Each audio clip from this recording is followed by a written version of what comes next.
ಕೆಇ ಬೋರ್ಡಿನಲ್ಲಿ ಮಕ್ಕಳ ಸಾಹಿತ್ಯ ಸಮ್ಮೇಳನ 2023-24 ಇಂಡಿಪೆಂಡೆನ್ಸ್ ಸಂಗ್ರಾಮ್ ನ್ಯೂಸ್ಗೆ ಸ್ವಾಗತ. ನಾನು ಎಂಎಂ ನದಾಫ್.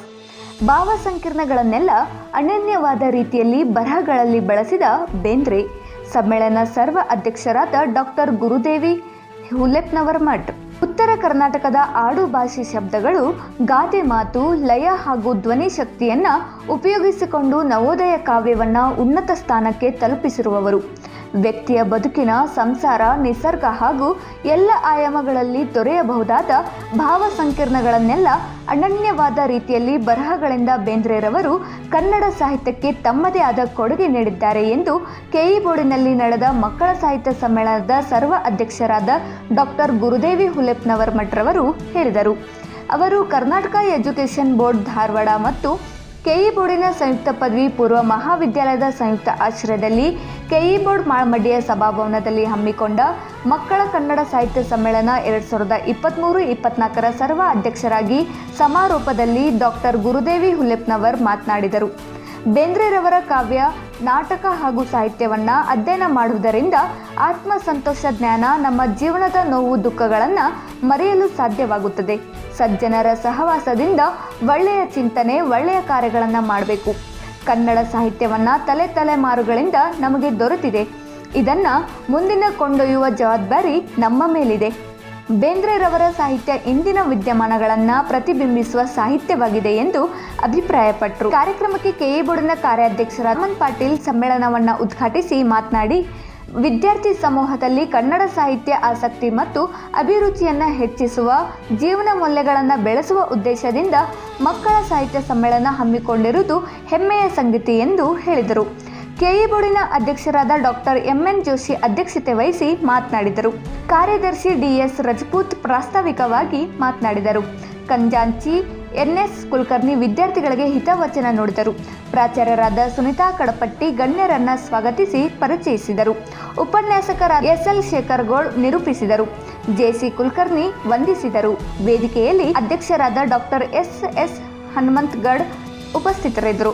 ಈ ಕಾರ್ಯಕ್ರಮದಲ್ಲಿ ಸಾಹಿತಿ ಸುರೇಶ್ ಕುಲಕರ್ಣಿ, ಹರ್ಷ್ ಡಂಬಳ್, ಮಲ್ಲಿಕಾರ್ಜುನ್ ಚಿಕ್ಮಠ್, ರಾಜೀವ್ ದೀಕ್ಷಿತ್, ಸಂಸ್ಥೆಯ ಸದಸ್ಯರಾದ ಸುನೀತ್ ಪುರೋಹಿತ್, ಕೆಎನ್ ಕಟ್ಟಿ, ಎನ್ಎಸ್ ಗೋವಿಂದ್ ರೆಡ್ಡಿ, ಎನ್ಎಂ ಸವನೂರ್, ಕೆಇ ಬೋರ್ಡಿನ ಸಂಸ್ಥೆಗಳ ಪ್ರಾಚಾರ್ಯರು, ಪ್ರಧಾನ ಗುರುಗಳು, ಉಪನ್ಯಾಸಕರು, ಶಿಕ್ಷಕರು ಮತ್ತು ವಿದ್ಯಾರ್ಥಿಗಳು ಭಾಗವಹಿಸಿದ್ದರು.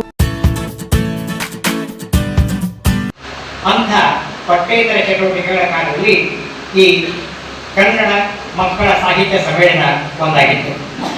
ಮಕ್ಕಳಲ್ಲಿರುವ ಪ್ರತಿಭೆಯನ್ನು ಗುರುತಿಸಿ ಸಾಹಿತ್ಯ ಆಸಕ್ತಿಯನ್ನು ಮಕ್ಕಳಲ್ಲಿ ಬೆಳೆಸುವ ಉದ್ದೇಶದಿಂದ ಇಂಥ ಸಮ್ಮೇಳನಗಳನ್ನು ಏರ್ಪಡಿಸಲಾಗ್ತಾ ಇತ್ತು. ಇಂಥ ಒಂದು ಸಮ್ಮೇಳನ ಪ್ರಾರಂಭವಾಗಿದ್ದು 1959ರಲ್ಲಿ. 59ರಲ್ಲಿ ಈ ಮಕ್ಕಳ ಕನ್ನಡ ಸಾಹಿತ್ಯ ಪ್ರಾರಂಭವಾಯಿತು. ಮೇಲಿಂದ ಮೇಲೆ ಒಂದೊಂದು ಶಾಲೆಯಲ್ಲಿ ಒಂದೊಂದು ವರ್ಷ ಈ ಸಮ್ಮೇಳನ ನಡೆಸಲಾಗ್ತಾಯಿತ್ತು. ಇದು 1977ರವರೆಗೂ ಮುಂದುವರಿಯಿತು. ಯಾವುದೋ ಅನಿವಾರ್ಯ ಕಾರಣದಿಂದ ಈ ಕಾರ್ಯಕ್ರಮ ನಿಂತುಬಿಟ್ಟು ಅವಾಗ ಎಷ್ಟೊಂದು ವಿಜೃಂಭಣೆಯಿಂದ ನಡೆಸ್ತಾ ಇದ್ದಂತೆ ಈ ಕರ್ನಾಟಕ ಸರ್ಕಾರ ಏನು ಸಾಹಿತ್ಯ ಸಮ್ಮೇಳನವನ್ನು ಮಾಡ್ತದೆ ಅದೇ ಮಾದರಿಯಲ್ಲಿ, ಅದೇ ವೈಭವದಿಂದ ಈ ಸಮ್ಮೇಳನವನ್ನು ಏರ್ಪಡಿಸಲಾಗ್ತಾ ಇತ್ತು.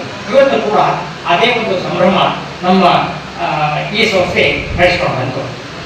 ವಿಶೇಷವೆಂದರೆ ಬೇಂದ್ರೆ ಅವರು ಕೆಇ ಬೋರ್ಡ್ ಸಂಸ್ಥೆಯ ಅಂಗಸಂಸ್ಥೆಯಾದ ವಿದ್ಯಾರಣ್ಯ ಹೈಸ್ಕೂಲ್ನಲ್ಲಿ ವಿದ್ಯಾರ್ಥಿಯಾಗಿ, ಅಲ್ಲಿಯೇ ಶಿಕ್ಷಕರಾಗಿ ಸೇವೆಯನ್ನು ಸಲ್ಲಿಸಿದರು.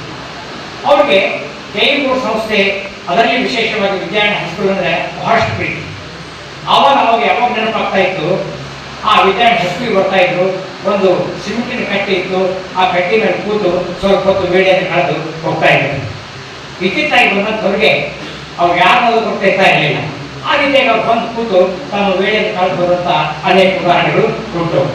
ಬೇಂದ್ರೆಯವರು ಸೇವೆ ಸಲ್ಲಿಸಿದ ಆ ವಿದ್ಯಾರಣ್ಯ ಹೈಸ್ಕೂಲ್ ಇವತ್ತಿಗೆ 140 ವರ್ಷಗಳನ್ನು ಕಂಡಿದೆ.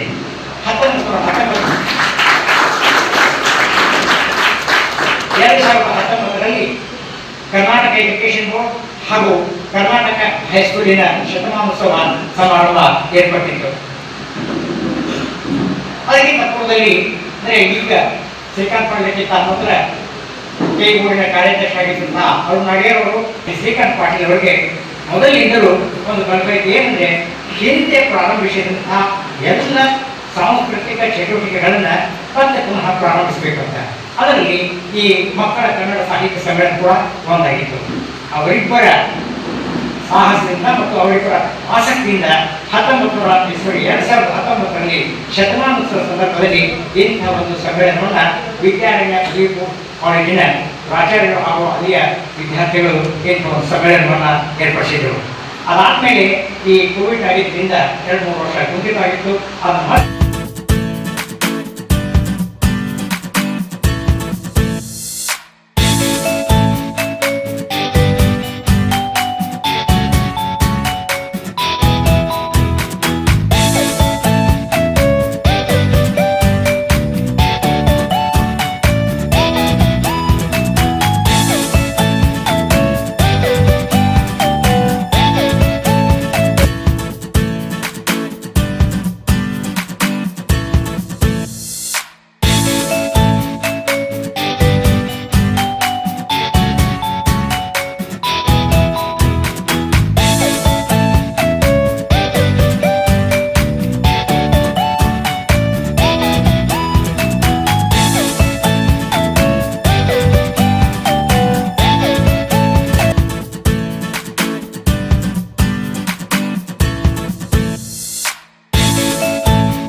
ಇಸ್ವಿವರೆಗೆ ಸಾಹಿತ್ಯ ಸಮ್ಮೇಳನ ವಿರುದ್ಧವಾಗಿ ಯಶಸ್ವಿಯಾಗಿ ನಿರ್ವಹಿಸುತ್ತಾ ಬಂದಂಥ ಸಂಸ್ಥೆ ಕಾರಣಾಂತರದಿಂದ 1977ರಿಂದ 2019ರವರೆಗೆ ಈ ಕಾರ್ಯಕ್ರಮ ಸ್ಥಗಿತಗೊಂಡಿತು.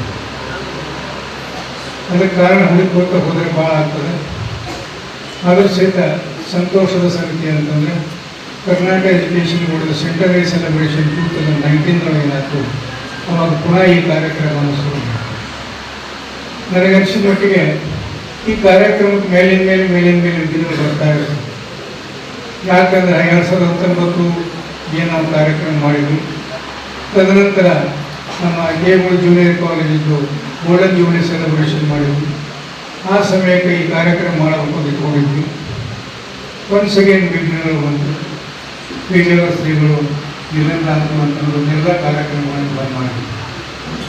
ಅವಾಗ ಅನಂತ ನಿರಾಶೆ ಅಂತಂದರೆ ನಮ್ಮ ವಿದ್ಯಾಸಂಸ್ಥೆಯ ಎಲ್ಲ ವಿದ್ಯಾರ್ಥಿಗಳು, ಹಳೆ ವಿದ್ಯಾರ್ಥಿಗಳು ಸಂಘಟಿತರಾಗಿ ಕಾರ್ಯಕ್ರಮ ಯಶಸ್ವಿ ಮಾಡಬೇಕು ಅಂತೇಳಿ ಬಂದಿದ್ದರು. ಊಟದ ಕಾರ್ಯಕ್ರಮ ಸಹಿತ ಊಟ ಸಹಿತ ರೆಡಿಯಾಗಿದ್ದು ಪ್ರೋಗ್ರಾಮ್ ಕ್ಯಾನ್ಸಲ್ ಮಾಡಿದ್ರು. ಅನಿವಾರ್ಯ ಪ್ರಸಂಗ. ನಮ್ಮ ಸಂಸ್ಥೆ ಹಿತಚಿಂತಕರು ನಿಧನರಾದಾಗ ನಾವು ಸಂಭ್ರಮಿಸಲು ಕಷ್ಟ ಆಗ್ತದೆ. ಮಾನವತ್ವವನ್ನು ಸದುಪಯೋಗಿಸಿದ ಆಡಳಿತ ಮಂಡಳಿ ಸದಸ್ಯರನ್ನ ಕೂಡಿಕೊಂಡು ಈ ಕಾರ್ಯಕ್ರಮ ರದ್ದು ಮಾಡಿ, ತದನಂತರ ತಮ್ಗೆ ಗೊತ್ತು ಒಂದು ತಪ್ಪು ಅಂತಂದ್ರೆ ಮತ್ತೊಂದು 10 ಸಲ ತಪ್ಪು ಅಂತೇಳಿ ಆ ತಪ್ಪು ಪುನಃ ಮತ್ತೀಗ ಈಗೇನು ನಮ್ಮ ಕಡ್ಕೋಟಿ ಮೇಡಮ್ಮು ಭಾಳ ಉತ್ಸುಕತೆಯಿಂದ ಸರ್ ಈ ವರ್ಷ ಮಾಡಿರ್ತಿರ್ಬೇಕು. ನಮ್ಮ ಆಡಳಿತ ಮಂಡಳಿ ಹೇಳಿದ್ರು, ಮೇಡಮ್ ನಿಮ್ಗೆ ಅಷ್ಟು ಉತ್ಸುಕತೆ ಇದೆ ಅಂತಂದಾಗ ಶೇಖರ್ಗಳು ನಿಮ್ಗೆ ಸಾಥ್ ಕೊಡ್ತಾರೆ, GC ಕುಟುಂಬಗಳು ಸಾಥ್ ಕೊಡ್ತಾರೆ, ಯಶಸ್ವಿಯಾಗಿ ಈ ಕಾರ್ಯಕ್ರಮ ಮಾಡಿರಿ ಅಂತ ನಾವು ಹುಡುಗಿಸಿ ಈ ಕಾರ್ಯಕ್ರಮ ಮಾಡುತ್ತೇವೆ. ಮಕ್ಕಳ ಜ್ಞಾನಾಭಿವೃದ್ಧಿ ಹೆಚ್ಚಾಗಬೇಕು ಅನ್ನೋ ಸದುದ್ದೇಶದಿಂದ ಇಂಥ ಅನೇಕ ಸಾಂಸ್ಕೃತಿಕ ಕಾರ್ಯಕ್ರಮಗಳನ್ನು ಸಂಸ್ಥೆ ಹಮ್ಮಿಕೊಳ್ತಾ ಇದೆ. ನೋಡಿ, ಇವತ್ತಿನ ಕಾರ್ಯಕ್ರಮ ಬೇಂದ್ರೆಯವ್ರಿಗೆ ಸಂಬಂಧಪಟ್ಟಂಥದ್ದು ಈ ಕಾರ್ಯಕ್ರಮ ಮಾಡ್ತಾ ಇದ್ದೀವಿ. ನಮಗೆಲ್ಲರಿಗೂ ಗೊತ್ತು, ಯಾಕಂದರೆ ನನಗೆಲ್ಲ ಸ್ವತಃ ನೆನಪು. ನಾವು ಸ್ಕೂಲ್ ಡೇನೊಳಗಿದ್ದಾಗ ಬೇಂದ್ರೆಯವರು ಹಿರಿಯರು ಎಷ್ಟು ಕಷ್ಟಪಟ್ಟರು ಸಹಿತ ಸಂಸ್ಥೆಗೆ ಬಂದು ನಮ್ಮ ಶಾಲೆಯಿಂದ ಯಾವುದೇ ಒಂದು ಕಾರ್ಯಕ್ರಮ ಇಟ್ಕೊಂಡಿದ್ವಿ ಅಂತಂದರೆ ಬಂದು ಅಟೆಂಡ್ ಆಗ್ತೀವಿ. ನಾವೆಲ್ಲ 8-9ನೇ ತರಗತಿ ಮಕ್ಕಳು ಸ್ಕೂಟರ್ ಮೇಲೆ ನಿಂತ್ಬಿಟ್ಟು ನಜ ಬಂದು ಅಂತಂದರೆ ನಾವೆಲ್ಲ ಅಂತಿದ್ವಿ, ನಜ ಬಂದು ಪಾಯಿಂಟ್ ಬರೀತಾನೆ ಅಂತ ಹೇಳಿ. ಅಂದರೆ ಭಾಳ ಸರಳವಾದಂಥ ಮಾತು, ಸ್ಟ್ರೇಟ್ ನಾವೇನು ಲೋಕಲ್ ಏನು ಮಾತಾಡ್ತೀವಿ ಇದೇ ಮಾತನ್ನ ಅವ್ರು ತಾವು ಅವ್ರ ಕವಿತೆಗಳನ್ನು ಸೇರಿ ನೋಡ್ರಿ. ಇಂತಿಂಥ ಕವಿತೆಗಳನ್ನು ಬರೆದು ಸಹಿತ ಬಹಳ ಸರಳ ಲ್ಯಾಂಗ್ವೇಜ್ ಇದರಲ್ಲಿ ಬರೆದಂಥ ಕವಿತೆಗಳು. ಇವುಗಳನ್ನು ಸಮ್ಟೈಮ್ಸ್ ನನಗೆ ಓದೋಕ್ಕೆ ನಮ್ಗೆ ಅರ್ಥನ ಆಗೋದು. ಅಂಥ ಕವಿತೆಗಳನ್ನು ರಚನೆ ಮಾಡಿ ಅಂಥ ವ್ಯಕ್ತಿಯ ಪರಿಚಯ ಮಾಡಿ ಅವರ ಕೃತಿಗಳ ಬಗ್ಗೆ ಎಲ್ಲರಿಗೂ ತಿಳುವಳಿಕೆ ಕೊಡಬೇಕು ಅಂತೇಳಿ 4 ಗೋಷ್ಠಿಗಳನ್ನ ಮಾಡಿದರು. ನಮ್ಮ ಕೃಷ್ಣ ಕಟ್ಟಿಯವರು ಇದೇ ನಮ್ಮ ಸಂಸ್ಥೆಗಳಿಗೆ ಕೆಲಸ ಮಾಡಿ ಹೋದವರು ಮುಂದೆ ಆಲ್ ಇಂಡಿಯಾ ರೇಡಿಯೋದಲ್ಲಿ ಇಟ್ಕೊಂಡು ಯೂನಿವರ್ಸಿಟಿಗಳಲ್ಲಿ ಇಟ್ಕೊಂಡು ಪ್ರಶಸ್ತಿಗಳನ್ನು ಕೊಡ್ಕೊಂಡು ಡಾಕ್ಟ್ರೇಟ್ ಕೊಡ್ಕೊಂಡು ನಿವೃತ್ತಿ ಆದಮೇಲೆ ಸಹಿತ ಮತ್ತೆ ನಮ್ಮಂತಿದ್ದಾರೆ. ಅವ್ರ ಜೊತೆ ಇನ್ನೂ ಗೋಷ್ಠಿಗಳಿಗೆ ಅಧ್ಯಕ್ಷ ಆದಂಥವ್ರು ಇನ್ನೂ 3 ಜನ ಇದ್ದಾರೆ. ಇವರೆಲ್ಲರೂ ನಮ್ಮ ಸಂಸ್ಥೆಗಳ ಇವತ್ತಿನ ಕಾರ್ಯಕ್ರಮ ಯಶಸ್ವಿ ಮಾಡಲಿಕ್ಕೆ ಅಂತ ಬರೋದು. ಅದಕ್ಕೆ ಇವರ ಮಾರ್ಗದರ್ಶನದೊಳಗೆ ಬೇಂದ್ರೆಯವರ ಕಾವ್ಯದ ಬಗ್ಗೆ, ಬೇಂದ್ರೆಯವರ ನಾಟಕದ ಬಗ್ಗೆ ಮಕ್ಕಳಿಗೆ ತಿಳುವಳಿಕೆ ಕೊಡಬೇಕಂತ ನಾವೆಲ್ಲರೂ ಭಾಗವಹಿಸಬೇಕು. ಇವರು ಏನು ಕಾರ್ಯಕ್ರಮ ಮಾಡ್ತಾರೆ, ಬೇಂದ್ರೆಯವ್ರ ಬಗ್ಗೆ ಏನು ಕಲ್ಪನೆ ಕೊಡ್ತಾರೆ ಅದನ್ನು ನಾವು ಮನನ ಮಾಡ್ಕೋಬೇಕು. ಬೇಂದ್ರೆಯವರು ನಮ್ಮ ಧಾರವಾಡದ ಒಂದು ಆಸ್ತಿ, ಸಾಧನಗಳವರ ಮನೆ. ನಮಗೆಲ್ಲರಿಗೂ ಗೊತ್ತು ಬೇಂದ್ರೆಯವರು ಯಾರು ಅಂತ. ವಾಮನ ಬೇಂದ್ರೆಯವ್ರ ಮಗ. ಮತ್ತು ಇವತ್ತಿನ ದಿನ ಬೇಂದ್ರೆಯವರು ಬರೆದಂಥ ಕೆಲವೊಂದು ಪುಸ್ತಕಗಳ ಪ್ರದರ್ಶನ ನಡೀತಾರೆ. ನಾವು ಎಂಟರ್ ಆಗುವಾಗ ನನ್ನ ಫ್ರೆಂಡ್ಸಿಗೆ ಪುಸ್ತಕ ಪ್ರದರ್ಶನದ ಮಕ್ಕಳು ಬೇಂದ್ರೆಯವರು ಬರೆದಂಥ ಪುಸ್ತಕಗಳ ಬಗ್ಗೆ ಕಲ್ಪನೆ ಮಾಡ್ಕೊಳ್ಳೋದು, ಬೇಂದ್ರೆಯವ್ರ ಬಗ್ಗೆ ಏನು ಮೀನಿಂಗ್ ಪೋಸ್ಟ್ಗಳಲ್ಲಿ ಚರ್ಚೆ ಆಗ್ತಾ ಇದ್ರ ಬಗ್ಗೆ ತಿಳುವಳಿಕೆ ಮಾಡಿಕೊಂಡು ನಿಮ್ಮ ಜೀವನದೊಳಗೆ ಸ್ವಲ್ಪ ಮಾರ್ಪಾಟು ಆಗೋ ರೀತಿಯೊಳಗೆ ನೀವು ನಡವಳಿಕೆ ಬದಲಾವಣೆ ಆಗಬೇಕು ಅಂತ ನಾನು ಇಚ್ಛಿಸ್ತೀನಿ. ಅದಕ್ಕೆ ಇವತ್ತಿನ ದಿನ ಇದನ್ನೇನು ಉದ್ಘಾಟನೆ ಮಾಡಿದ್ರು ಇದು ಯಶಸ್ಸು ಕಾಣಲಿ, ಎಲ್ಲರೂ ಸಕ್ರಿಯವಾಗಿ ಈ ಕಾರ್ಯಕ್ರಮದಲ್ಲಿ ಭಾಗವಹಿಸಿ ಇದು ಸದುಪಯೋಗ ಪಡೆದುಕೊಳ್ಳಿ ಅಂತ ಹೇಳಿ ನಾನು ಮಾತು ಮುಗಿಸ್ತಿದ್ದೇನೆ. ಜ್ಞಾನಪೀಠ ಪ್ರಶಸ್ತಿ ವಿಭೂಷಿತ ದ ರಾ ಬೇಂದ್ರೆಯವರ ಪಾದ ಸ್ಪರ್ಶದಿಂದ ಪುನೀತವಾಗಿರುವಂತಹ ಸಂಸ್ಥೆ ಇದು. ದ ರಾ ಬೇಂದ್ರೆಯವರಿಗೆ ಶಿಕ್ಷಣ ಸಂಸ್ಕಾರವನ್ನು ಅಥವಾ ಶಿಕ್ಷಣ ದೀಕ್ಷೆಯನ್ನು ನೀಡುವುದರ ಜೊತೆಗೆ ಅವರ ಅದ್ವಿತೀಯವಾದ ಶೈಕ್ಷಣಿಕ ಸೇವೆಯನ್ನು ಪಡೆಯುವ ಸೌಭಾಗ್ಯವನ್ನು ಪಡೆದಿರುವಂತಹ ಸಂಸ್ಥೆ ಇದು. ಈ ಸಂದರ್ಭದಲ್ಲಿ ದ ರಾ ಬೇಂದ್ರೆಯವರ ಸಮಗ್ರ ಸಾಹಿತ್ಯ, ಕಾವ್ಯ, ನಾಟಕ ಮತ್ತು ಇತರ ಸಾಹಿತ್ಯದ ಕುರಿತಾಗಿ, ವ್ಯಾಕರಣದ ಕುರಿತಾಗಿ 4 ಗೋಷ್ಠಿಗಳು ಈಗ ನಡೆಯಲಿವೆ. ಈ 4 ಗೋಷ್ಠಿಗಳುದ್ದಕ್ಕೂ ಅವರ ಸಮಗ್ರ ಸಾಹಿತ್ಯದ ಚರ್ಚೆ, ಚಿಂತನ, ಅನುಸಂಧಾನ, ಅವಲೋಕನ ಎಲ್ಲ ಜರುಗಲಿದೆ. ಆ ಅವಲೋಕನ ಪ್ರಧಾನವಾಗಿರುವಂತಹ ಇಂದಿನ ಈ ಮಕ್ಕಳ ಸಾಹಿತ್ಯ ಸಮ್ಮೇಳನದಲ್ಲಿ ತಮ್ಮೆಲ್ಲರ ಜೊತೆಗೆ ಪಾಲ್ಗೊಳ್ತಾ ಇರುವುದಕ್ಕೆ ಬಹಳಷ್ಟು ಸಂತೋಷ, ಸಂಭ್ರಮ ಅನ್ನಿಸ್ತಾ ಇದೆ. ಊರೆಲ್ಲ ನೆಂಟರು ಕೇಳೆಲ್ಲ ಬಳಗ ಯಾರನ್ನು ಬಿಡಲಿ ಅಂತ ನಮ್ಮ ಸರ್ವಜ್ಞ ಕೇಳಿದ ಹಾಗೆ ಇಲ್ಲಿರುವಂಥ ತಮಗೆಲ್ಲ ನನ್ನ ಶರಣಾರ್ಥಿಗಳು. ಜೊತೆಗೆ ಈ 4 ಗೋಷ್ಠಿಗಳಲ್ಲಿ ಪಾಲ್ಗೊಂಡು ತಮ್ಮ ಜ್ಞಾನದ ಅನುಭವದ ಕ್ಷಿತಿಜವನ್ನು ಎತ್ತರಿಸಿಕೊಳ್ಳುವುದಕ್ಕೆ, ವಿಸ್ತರಿಸಿಕೊಳ್ಳುವುದಕ್ಕೆ ಇಲ್ಲಿ ಉಪಸ್ಥಿತರಿರುವಂತಹ ಎಲ್ಲ ಪ್ರತಿಭಾನ್ವಿತ ವಿದ್ಯಾರ್ಥಿನಿಯರಿಗೆ ನನ್ನ ನಮನಗಳು.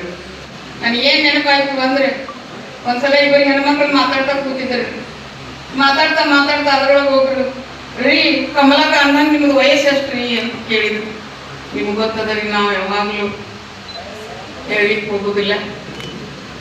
ಕಾರಣ ಇಷ್ಟೇ, ನಮ್ಮೆಷ್ಟೋ ವಯಸ್ಸಾದರೂ ಸುಂದರಿಯರಾಗೇ ಇರಬೇಕು, ತರುಣಿಯರಾಗೇ ಇರಬೇಕು. ಸೌಂದರ್ಯ ಪ್ರಜ್ಞೆ ಏನದಲ್ಲ, ಅದು 24 hours 365 days ನಮಗೆ ಜಾಗೃತಿ ಇರ್ತದೆ. ಅದಕ್ಕೆ ಕೇಳಿದ್ರು, ನಿಮ್ದು ವಯಸ್ಸು ಎಷ್ಟ್ರಿ ಅಂತ. ಅವರು ರೀ ಈಗ ಮೊನ್ನೆ ಈಗ 2024 ಜನವರಿ ಈಗ ನಮ್ಗೆ ನೆನಪಾತ್ ನೋಡ್ರಿ, ನಮಗೆ ಈಗ 40 ಆಗೋಲ್ರಿ ಅಂದ್ರೆ. ಆ್ಯಕ್ಚುಲಿ 50 ಆಗಿದ್ದು ರೀ ಅವ್ರಿಗೆ. 10 ವರ್ಷ ಕಡಿಮೆ ಮಾಡ್ಕೊಂಡು ಹೇಳಿದ್ರು. ಸಿಟ್ಟು ಬಂತು ಇವ್ರಿಗೆ, ಕೇಳಬಾರ್ದಲ್ಲ ಅದನ್ನು. ಹಿರಿಯರು ಹೇಳಿಬಿಟ್ಟಾರೆ, ತಾಕೀತ್ ಮಾಡ್ಯಾರ ನಮ್ಗೆ ಅವ್ರ ವಯಸ್ಸು ಕೇಳಬಾರ್ದು. Because we manage to see that we do not grow old. ಅದಕ್ಕೆ ನಾನು ಈಗಿನ ಯಾವಾಗ ಕೇಳೇನು ಅಂತ ಒಂದು ಸ್ವಲ್ಪ ಹೊತ್ತಾದ್ಮೇಲೆ ಪ್ರೇಮಕಾಂತಂದು ನಿಮ್ಮದು ಎಷ್ಟು ವಯಸ್ಸ್ರಿ ಅಂತ ಕೇಳಿದ್ರು. ಅವ್ರಿಗೆ 40 ಆಗಿದ್ರೆ. ಈಗ ನಮಗೂ ಮನೆ ದ ರಾ ಬೇಂದ್ರೆ ಅವ್ರದ್ದು ಕೇಳಿದ್ರಲ್ಲ, ಸಾಹಿತ್ಯ ಸಮ್ಮೇಳನ 30 ಆದ್ರು ನೋಡ್ರಿ ಅಂತ. ಇಬ್ಬರು 10 ವರ್ಷ ವಯಸ್ಸು ಕಡಿಮೆ ಮಾಡ್ಕೊಂಡು ಹೇಳಿದರು. ಅದಕ್ಕೆ ಹೇಳ್ತಾರೆ ಅನುಭವಿಕರು, ಒಬ್ಬಕ್ಕೇನು ಅಪರಾಧ ಮಾಡಿಲ್ಲಂತೆ, ಜೈಲಿಗೆ ಕರ್ಕೊಂಡು ಹೋದ್ರು. ಏನಮ್ಮ ಏನೇನು ಮತ್ತೆ ಇನ್ನೊಂದು 2 ಮಿನಿಟ್ ಒಳಗೆಲ್ಲ ಮುಗಿತದ, ಏನಾರ ಹೇಳುತ್ತಿದ್ರೆ ಹೇಳು. ಗಲಿಗೇರಿಸುವ ಮುನ್ನ ಬಹುಶಃ ಸ್ತ್ರೀ ಹೇಳುತ್ತಾಳೆ, ನೀಲಿ ಸ್ವಲ್ಪ ಪೌಡರ್ ಹಚ್ಚಿಕೊಂಡು ಬರುತ್ತೇನೆ ಅಂತ. ಇಬ್ರು ಇವ್ರು 10 ವರ್ಷ ಕಡಿಮೆ ಮಾಡ್ಕೊಂಡು ಹೇಳಿದ್ರು. ಅಲ್ಲೇ ಕೆ ಬೋರ್ಡ್ ಸ್ಕೂಲ್ಗಳು ಓದಂತ ಒಂದು 8 ವರ್ಷದ ಹುಡುಗಿತ್ತ, ಬಹಳ ಜಾಣೆ. ಇಬ್ರು ಬೇಡಾದದ್ದು ವಯಸ್ಸು ವಿಚಾರಿಸ್ಕೊಂಡ್ರು. ಯಾಕೋ ವಾತಾವರಣ ಸೀರಿಯಸ್ ಆದಂಗೆ ಅನಿಸ್ತವ್ರಿಗೆ. ಅದಕ್ಕೆ ಪುಟ್ಟ ಬಾಯಿನಮ್ಮ ನಿನ್ನ ಹೆಸರು ಏನಮ್ಮ ಅಂತ ಕೇಳಿದ್ರು. ಆ ಹುಡುಗಿ ಹೆಸರು ಹೇಳ್ತೀವಿ. ನಿಂದೆಷ್ಟಮ್ಮ ಈ ವಯಸ್ಸು ಅಂತ ಕೇಳಿದ್ರು. ಆ ಹುಡುಗಿ 10 ವರ್ಷ ಕಡಿಮೆ ಮಾಡ್ಕೊಂಡಿದ್ರಲ್ರಿ, ಅದನ್ನ 8 ವರ್ಷದ ಹುಡುಗಿ ಇದ್ದದ್ದು. ನೋಡ್ರಿ ಅಂಟಿಗಳ ನಿಮ್ಮಿಬ್ಬರು ಲೆಕ್ಕದ ಪ್ರಕಾರ ನಾವು ಹುಟ್ಟಬೇಕಾದ್ರೂ 2 ವರ್ಷ ಬೇಕ್ರಿ ಅಂತ ಹೇಳ್ತಾರೆ.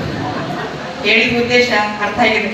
ನನಗಿಂತ ಬಹಳಷ್ಟು ಎತ್ತರದಲ್ಲಿರುವಂಥವರು, ದ.ರಾ. ಬೇಂದ್ರೆಯವರ ಸಾಹಿತ್ಯವನ್ನು ಬಹಳಷ್ಟು ಆಳವಾಗಿ ಅಧ್ಯಯನ ಮಾಡಿದಂಥವರು, ಅವಲೋಕನ ಮಾಡಿದಂತಹ ಎಲ್ಲ ದಿಗ್ಗಜರೆಲ್ಲ ಇದ್ದಾರೆ. ಆದರೂ ಕೂಡ ಅತ್ಯಂತ ಪ್ರೀತಿಯಿಂದ ಗೌರವದಿಂದ ಈ ಒಂದು ಬಹಳ ವಿಶಿಷ್ಟವಾಗಿರುವಂತಹ ಪ್ರತಿಷ್ಠಿತ ಕೆ ಬೋರ್ಡ್ ಸಂಸ್ಥೆ, ಇದರ ಬಗ್ಗೆ ಬಹಳಷ್ಟು ನಾನು ಕೇಳಿದ್ದೆ. ಸುನೀತಾ ಅವರಿಂದಂತೂ ಸರಿಯೇ ಸರಿ, ಸಾರ್ವಜನಿಕರಿಂದಲೂ ಕೂಡ, ಬಹಳ ದೊಡ್ಡವರಿಂದಲೂ ಕೂಡ ಈ ಸಂಸ್ಥೆಯ ಬಗ್ಗೆ ಕೇಳಿದ್ದೆ ನಾನು. ಈ ಸಂಸ್ಥೆ ಯಾವಾಗಲೂ it affords meritocracy and not any other cracy ಎನ್ನುವಂಥ, ಯಾವಾಗಲೂ ಇದು ಮೆರಿಟ್ಗೆ, ವಿದ್ವತ್ತೆಗೆ, ಪ್ರತಿಭೆಗೆ ಬಹಳಷ್ಟು ಬೆಲೆಯನ್ನು ಕೊಡ್ತದೆ. ಅದು ಅಧ್ಯಾಪಕರ ನೇಮಕವೇ ಇದ್ದಿರ್ಬೋದು, ಮಕ್ಕಳ ಪ್ರವೇಶಾತಿಯೇ ಇದ್ದಿರ್ಬೋದು, ಬೇರೆ ಬೇರೆ ಸಂದರ್ಭಗಳಲ್ಲಿ ಅವರು ವಿದ್ವತ್ತೆಗೆ ಬಹಳಷ್ಟು ಬೆಲೆಯನ್ನು ಕೊಡ್ತಾರೆ. ಇನ್ಯಾವುದು ಎಲ್ಲವೂ ಅವರೆದುರು ಗೌಣ ಆಡಳಿತ ಮಂಡಳಿಯವರ ಎದುರು ಅನ್ನೋದನ್ನ ನಾನು ದೇವರ ಎದುರು ಹೇಳಿದಾಗೆ ಹೇಳ್ತಾ ಇದ್ದೇನೆ. ಬಹಳಷ್ಟು ಜನರಿಂದ ಇದನ್ನ ಕೇಳಿದ್ದೆ. ಇಂಥ ಒಂದು ಸಂಸ್ಥೆಗೆ ಬರುವಂತಹ, ಇಂಥ ಒಂದು ವಿಶಿಷ್ಟವಾಗಿರುವಂತಹ ಸಮ್ಮೇಳನದಲ್ಲಿ ಪಾಲ್ಗೊಳ್ಳುವಂತಹ ಸೌಭಾಗ್ಯ ಇವತ್ತು ನನಗೆ ಸಿಕ್ಕಿದೆ. ಈ ಸೌಭಾಗ್ಯವನ್ನ ಕಲ್ಪಿಸಿದಂತ ಮಹನೀಯರಿಗೆ ಮೊದಲು ನಾನು ಸುನೀತಾ ಅವರನ್ನ ಒಳಗೊಂಡು ಉಳಿದವರಿಗೆ ಕೃತಜ್ಞತೆಗಳನ್ನ ಅರ್ಪಿಸ್ತೇನೆ. ಹೇಳ್ತಾರೆ, ನಾವು ತಾಯಿಯ ಗರ್ಭದಿಂದ ಹೊರಗೆ ಬಂದು ಭೂಮಿಯ ಗರ್ಭವನ್ನು ಸೇರುವವರೆಗೆ ಅನೇಕ ರೀತಿಯ ಸಂಸ್ಕಾರಗಳನ್ನೆಲ್ಲ ಪಡಿತೇವೆ. ಆ ಎಲ್ಲಾ ಸಂಸ್ಕಾರಗಳಲ್ಲಿ ಬಹಳ ಶ್ರೇಷ್ಠವಾಗಿರುವಂತಹ ಸಂಸ್ಕಾರ ಯಾವುದಾದ್ರೂ ಇದ್ರೆ ಅದು ಶಿಕ್ಷಣ ಸಂಸ್ಕಾರ ಅಂತ ಹೇಳ್ತಾರೆ. ಅಂತ ಒಂದು ಶ್ರೇಷ್ಠವಾಗಿರುವಂತಹ ಸಂಸ್ಕಾರವನ್ನ, ಶಿಕ್ಷಣ ಸಂಸ್ಕಾರವನ್ನ ನೀಡುವಲ್ಲೇ ಮುಂಚೂಣಿಯಲ್ಲಿರುವಂತಹ ಈ ಒಂದು ಸಂಸ್ಥೆಯಲ್ಲೇ ಬಹಳ ವಿಶಿಷ್ಟವಾದಂತಹ ಒಂದು ಸಮ್ಮೇಳನ ಇವತ್ತು ಜರುಗ್ತಾ ಇದೆ. ಮಕ್ಕಳಿಗೋಸ್ಕರ, ಮಕ್ಕಳಿಂದ ದ.ರಾ. ಬೇಂದ್ರೆಯವರ ಸಾಹಿತ್ಯದ ಕುರಿತಾಗಿ ಚಿಂತನ ಮಂಥನ ನಡೆಸುವಂತಹ ಒಂದು ಅದ್ಭುತವಾದಂತಹ ಕಾರ್ಯ ಇವತ್ತಿದೆ. ನಾನು ಕೂಡ ಈ 4 ಗೋಷ್ಠಿಗಳಲ್ಲಿ ನಡೆಯುವಂತಹ ವಿಚಾರಗಳನ್ನು ತಿಳಿದುಕೊಳ್ಳುವುದಕ್ಕೆ ಬಹಳಷ್ಟು ಕುತೂಹಲಿಯಾಗಿದ್ದೇನೆ, ಉತ್ಸುಕಳಾಗಿದ್ದೇನೆ. ನಾವು ಶಿಕ್ಷಣ ಸಂಸ್ಕಾರವನ್ನ ಬಹಳ ಉತ್ಸುಕತೆಯಿಂದ ಅವರು ಶಿಕ್ಷಕರು ನೀಡುತ್ತಾರೆ, ವಿದ್ಯಾರ್ಥಿಗಳು ಪಡಿತಾರೆ. ಯಾಕೆ ಈ ಶಿಕ್ಷಣ ಅನ್ನೋದು ಬಹಳ ಮುಖ್ಯವಾಗಿರುವಂಥದ್ದು. ಶಿಕ್ಷಣ ಪಡೆದವನಿಗೂ ಶಿಕ್ಷಣ ಪಡೆಯದೇ ಇರುವವರಿಗೂ ಬಹಳಷ್ಟು ಅಂತರ ಇರುವುದನ್ನು ನೋಡ್ತೇವೆ. ಶಿಕ್ಷಣ ಸಂಸ್ಕಾರ ನಮ್ಮಲ್ಲಿ ಬಹಳ ಹಿತಮಯವಾದಂತಹ ಒಂದು ಬದಲಾವಣೆಯನ್ನ ತರುತ್ತದೆ. ಪ್ರೆಸೆಂಟ್ ಚೇಂಜಸ್ ಅಂತ ಏನ್ ಹೇಳ್ತೇವೆ, ಸಹವಾಸ, ಯಾರು ತಮ್ಮ ಹಾಗೆ ಒಳ್ಳೆಯದನ್ನು ನೋಡುವುದರಲ್ಲೇ, ಒಳ್ಳೆಯದನ್ನು ಮಾಡುವುದರಲ್ಲೇ, ಒಳ್ಳೆಯದರ ಚಿಂತನೆಯಲ್ಲೇ, ಒಳ್ಳೆಯದರ ದರ್ಶನ ಮಾಡಿಕೊಳ್ಳುವುದರಲ್ಲಿ ಯಾರಿರ್ತಾರಲ್ಲ ಅಂಥವರ ಸಹವಾಸದಲ್ಲಿ, ಸಂಗತ್ಯದಲ್ಲಿ, ಸಾಮೀಪ್ಯದಲ್ಲಿ ದೇವರು ನಮ್ಗೆ ಅಷ್ಟೋ ಇಷ್ಟೋ ಆಯುಷ್ಯವನ್ನು ಕೊಟ್ಟಿದ್ದಾನ. ಸುಮ್ಮನೆ ನಾವು ಹೇಳ್ತಿರ್ತೇವೆ ಅಷ್ಟು ವರ್ಷ ಇಷ್ಟು ವರ್ಷ ಆಯುಷ್ಯ ಅಂತ, ಅದೆಲ್ಲ ಸುಳ್ಳು. ನಮ್ಮ ಸಿದ್ದೇಶ್ವರ ಸ್ವಾಮೀಜಿ ಅವರು ಮತ್ತೆ ಹೇಳ್ತಿರ್ತಾರೆ, ಮನುಷ್ಯನ ಆಯುಷ್ಯ ಎಷ್ಟು ಅಂತ ಕೇಳಿದ್ರೆ ಒಂದು ಉಸಿರಿನಷ್ಟು, ಒಂದು ಉಸಿರಿನಷ್ಟು, ಒಂದು ಉಸಿರಿನಷ್ಟು. ಒಂದು ಹೊರಗಿನ ಗಾಳಿ ಒಳಗೆ ಹೋಗ್ಲಿಲ್ಲ ತೆಗೀರಿ ಅಂತಾರೆ, ಮತ್ತ ಒಳಗಿನ ಹೊರಗೆ ಬರಲಿಲ್ಲ ಎತ್ರಿ ಅಂತಾರೆ. ಒಂದು ಉಸಿರಿನಷ್ಟು ಆಯುಷ್ಯ ಇದೆ. ಇದನ್ನು ಯಾರ ಜೊತೆ ಕಳಿಬೇಕು, ಹೇಗೆ ಕಳಿಬೇಕು ಅಂದ್ರೆ ಅದು ಯಾರು ಒಳ್ಳೆಯದನ್ನು ನೋಡುವುದರಲ್ಲಿ, ಮಾಡುವುದರಲ್ಲೇ, ಚಿಂತನೆ ಮಾಡುವುದರಲ್ಲಿ ತೊಡಗಿದ್ದಾರೆ ಅಂಥವರ ಸಹವಾಸದಲ್ಲಿ ಕಳಿಬೇಕು.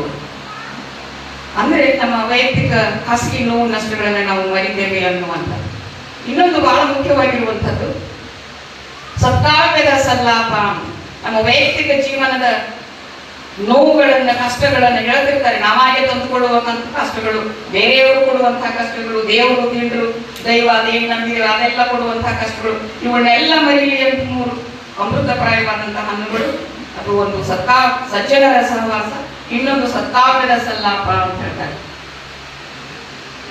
ಈ ಸಮ್ಮೇಳನವನ್ನು ಏರ್ಪಡಿಸಿದ ಆಡಳಿತ ಮಂಡಳಿಯವರಿಗೆ ನಾನು ಮತ್ತೊಮ್ಮೆ ಕೃತಜ್ಞತೆಗಳನ್ನು ಅರ್ಪಿಸ್ತೇನೆ. ಕಾರಣ ಇಷ್ಟೇ, ಇವತ್ತು ನಮ್ಮ ಮಕ್ಕಳಿಗೆ ಸತ್ಕಾವ್ಯ ಅಂದ್ರೆ ಏನು ಗೊತ್ತಿಲ್ಲ. ಒಳ್ಳೆಯ ಕವಿಗಳು ಯಾರಿದ್ದಾರೆ, ಸನಾತನ ಕವಿಗಳ ಬಗೆಗೆ ಅವರಿಗೆ ತಿಳಿದಿಲ್ಲ. ಮೊನ್ನೆ ನಾನು ಇಂಥ ಒಂದು ಸಮಾರಂಭಕ್ಕೆ ಹೋದಾಗ ಹೈಸ್ಕೂಲ್ ವಿದ್ಯಾರ್ಥಿಗಳು ಯಾರಿಗೂ ಒಬ್ಬರಿಗೆ ಪಂಪಾರಣ್ಣ ಅಂದ್ರೆ ಯಾರು ಅಂತ ಕೇಳಿದೆ. ಮಿಸ್ ಪಂಪಾರಣ್ಣ ಅಂದ್ರೆ ಪಂಪ್ ಅಂಡ್ ರನ್ ಅಂದ್ರೆ ಅವರು.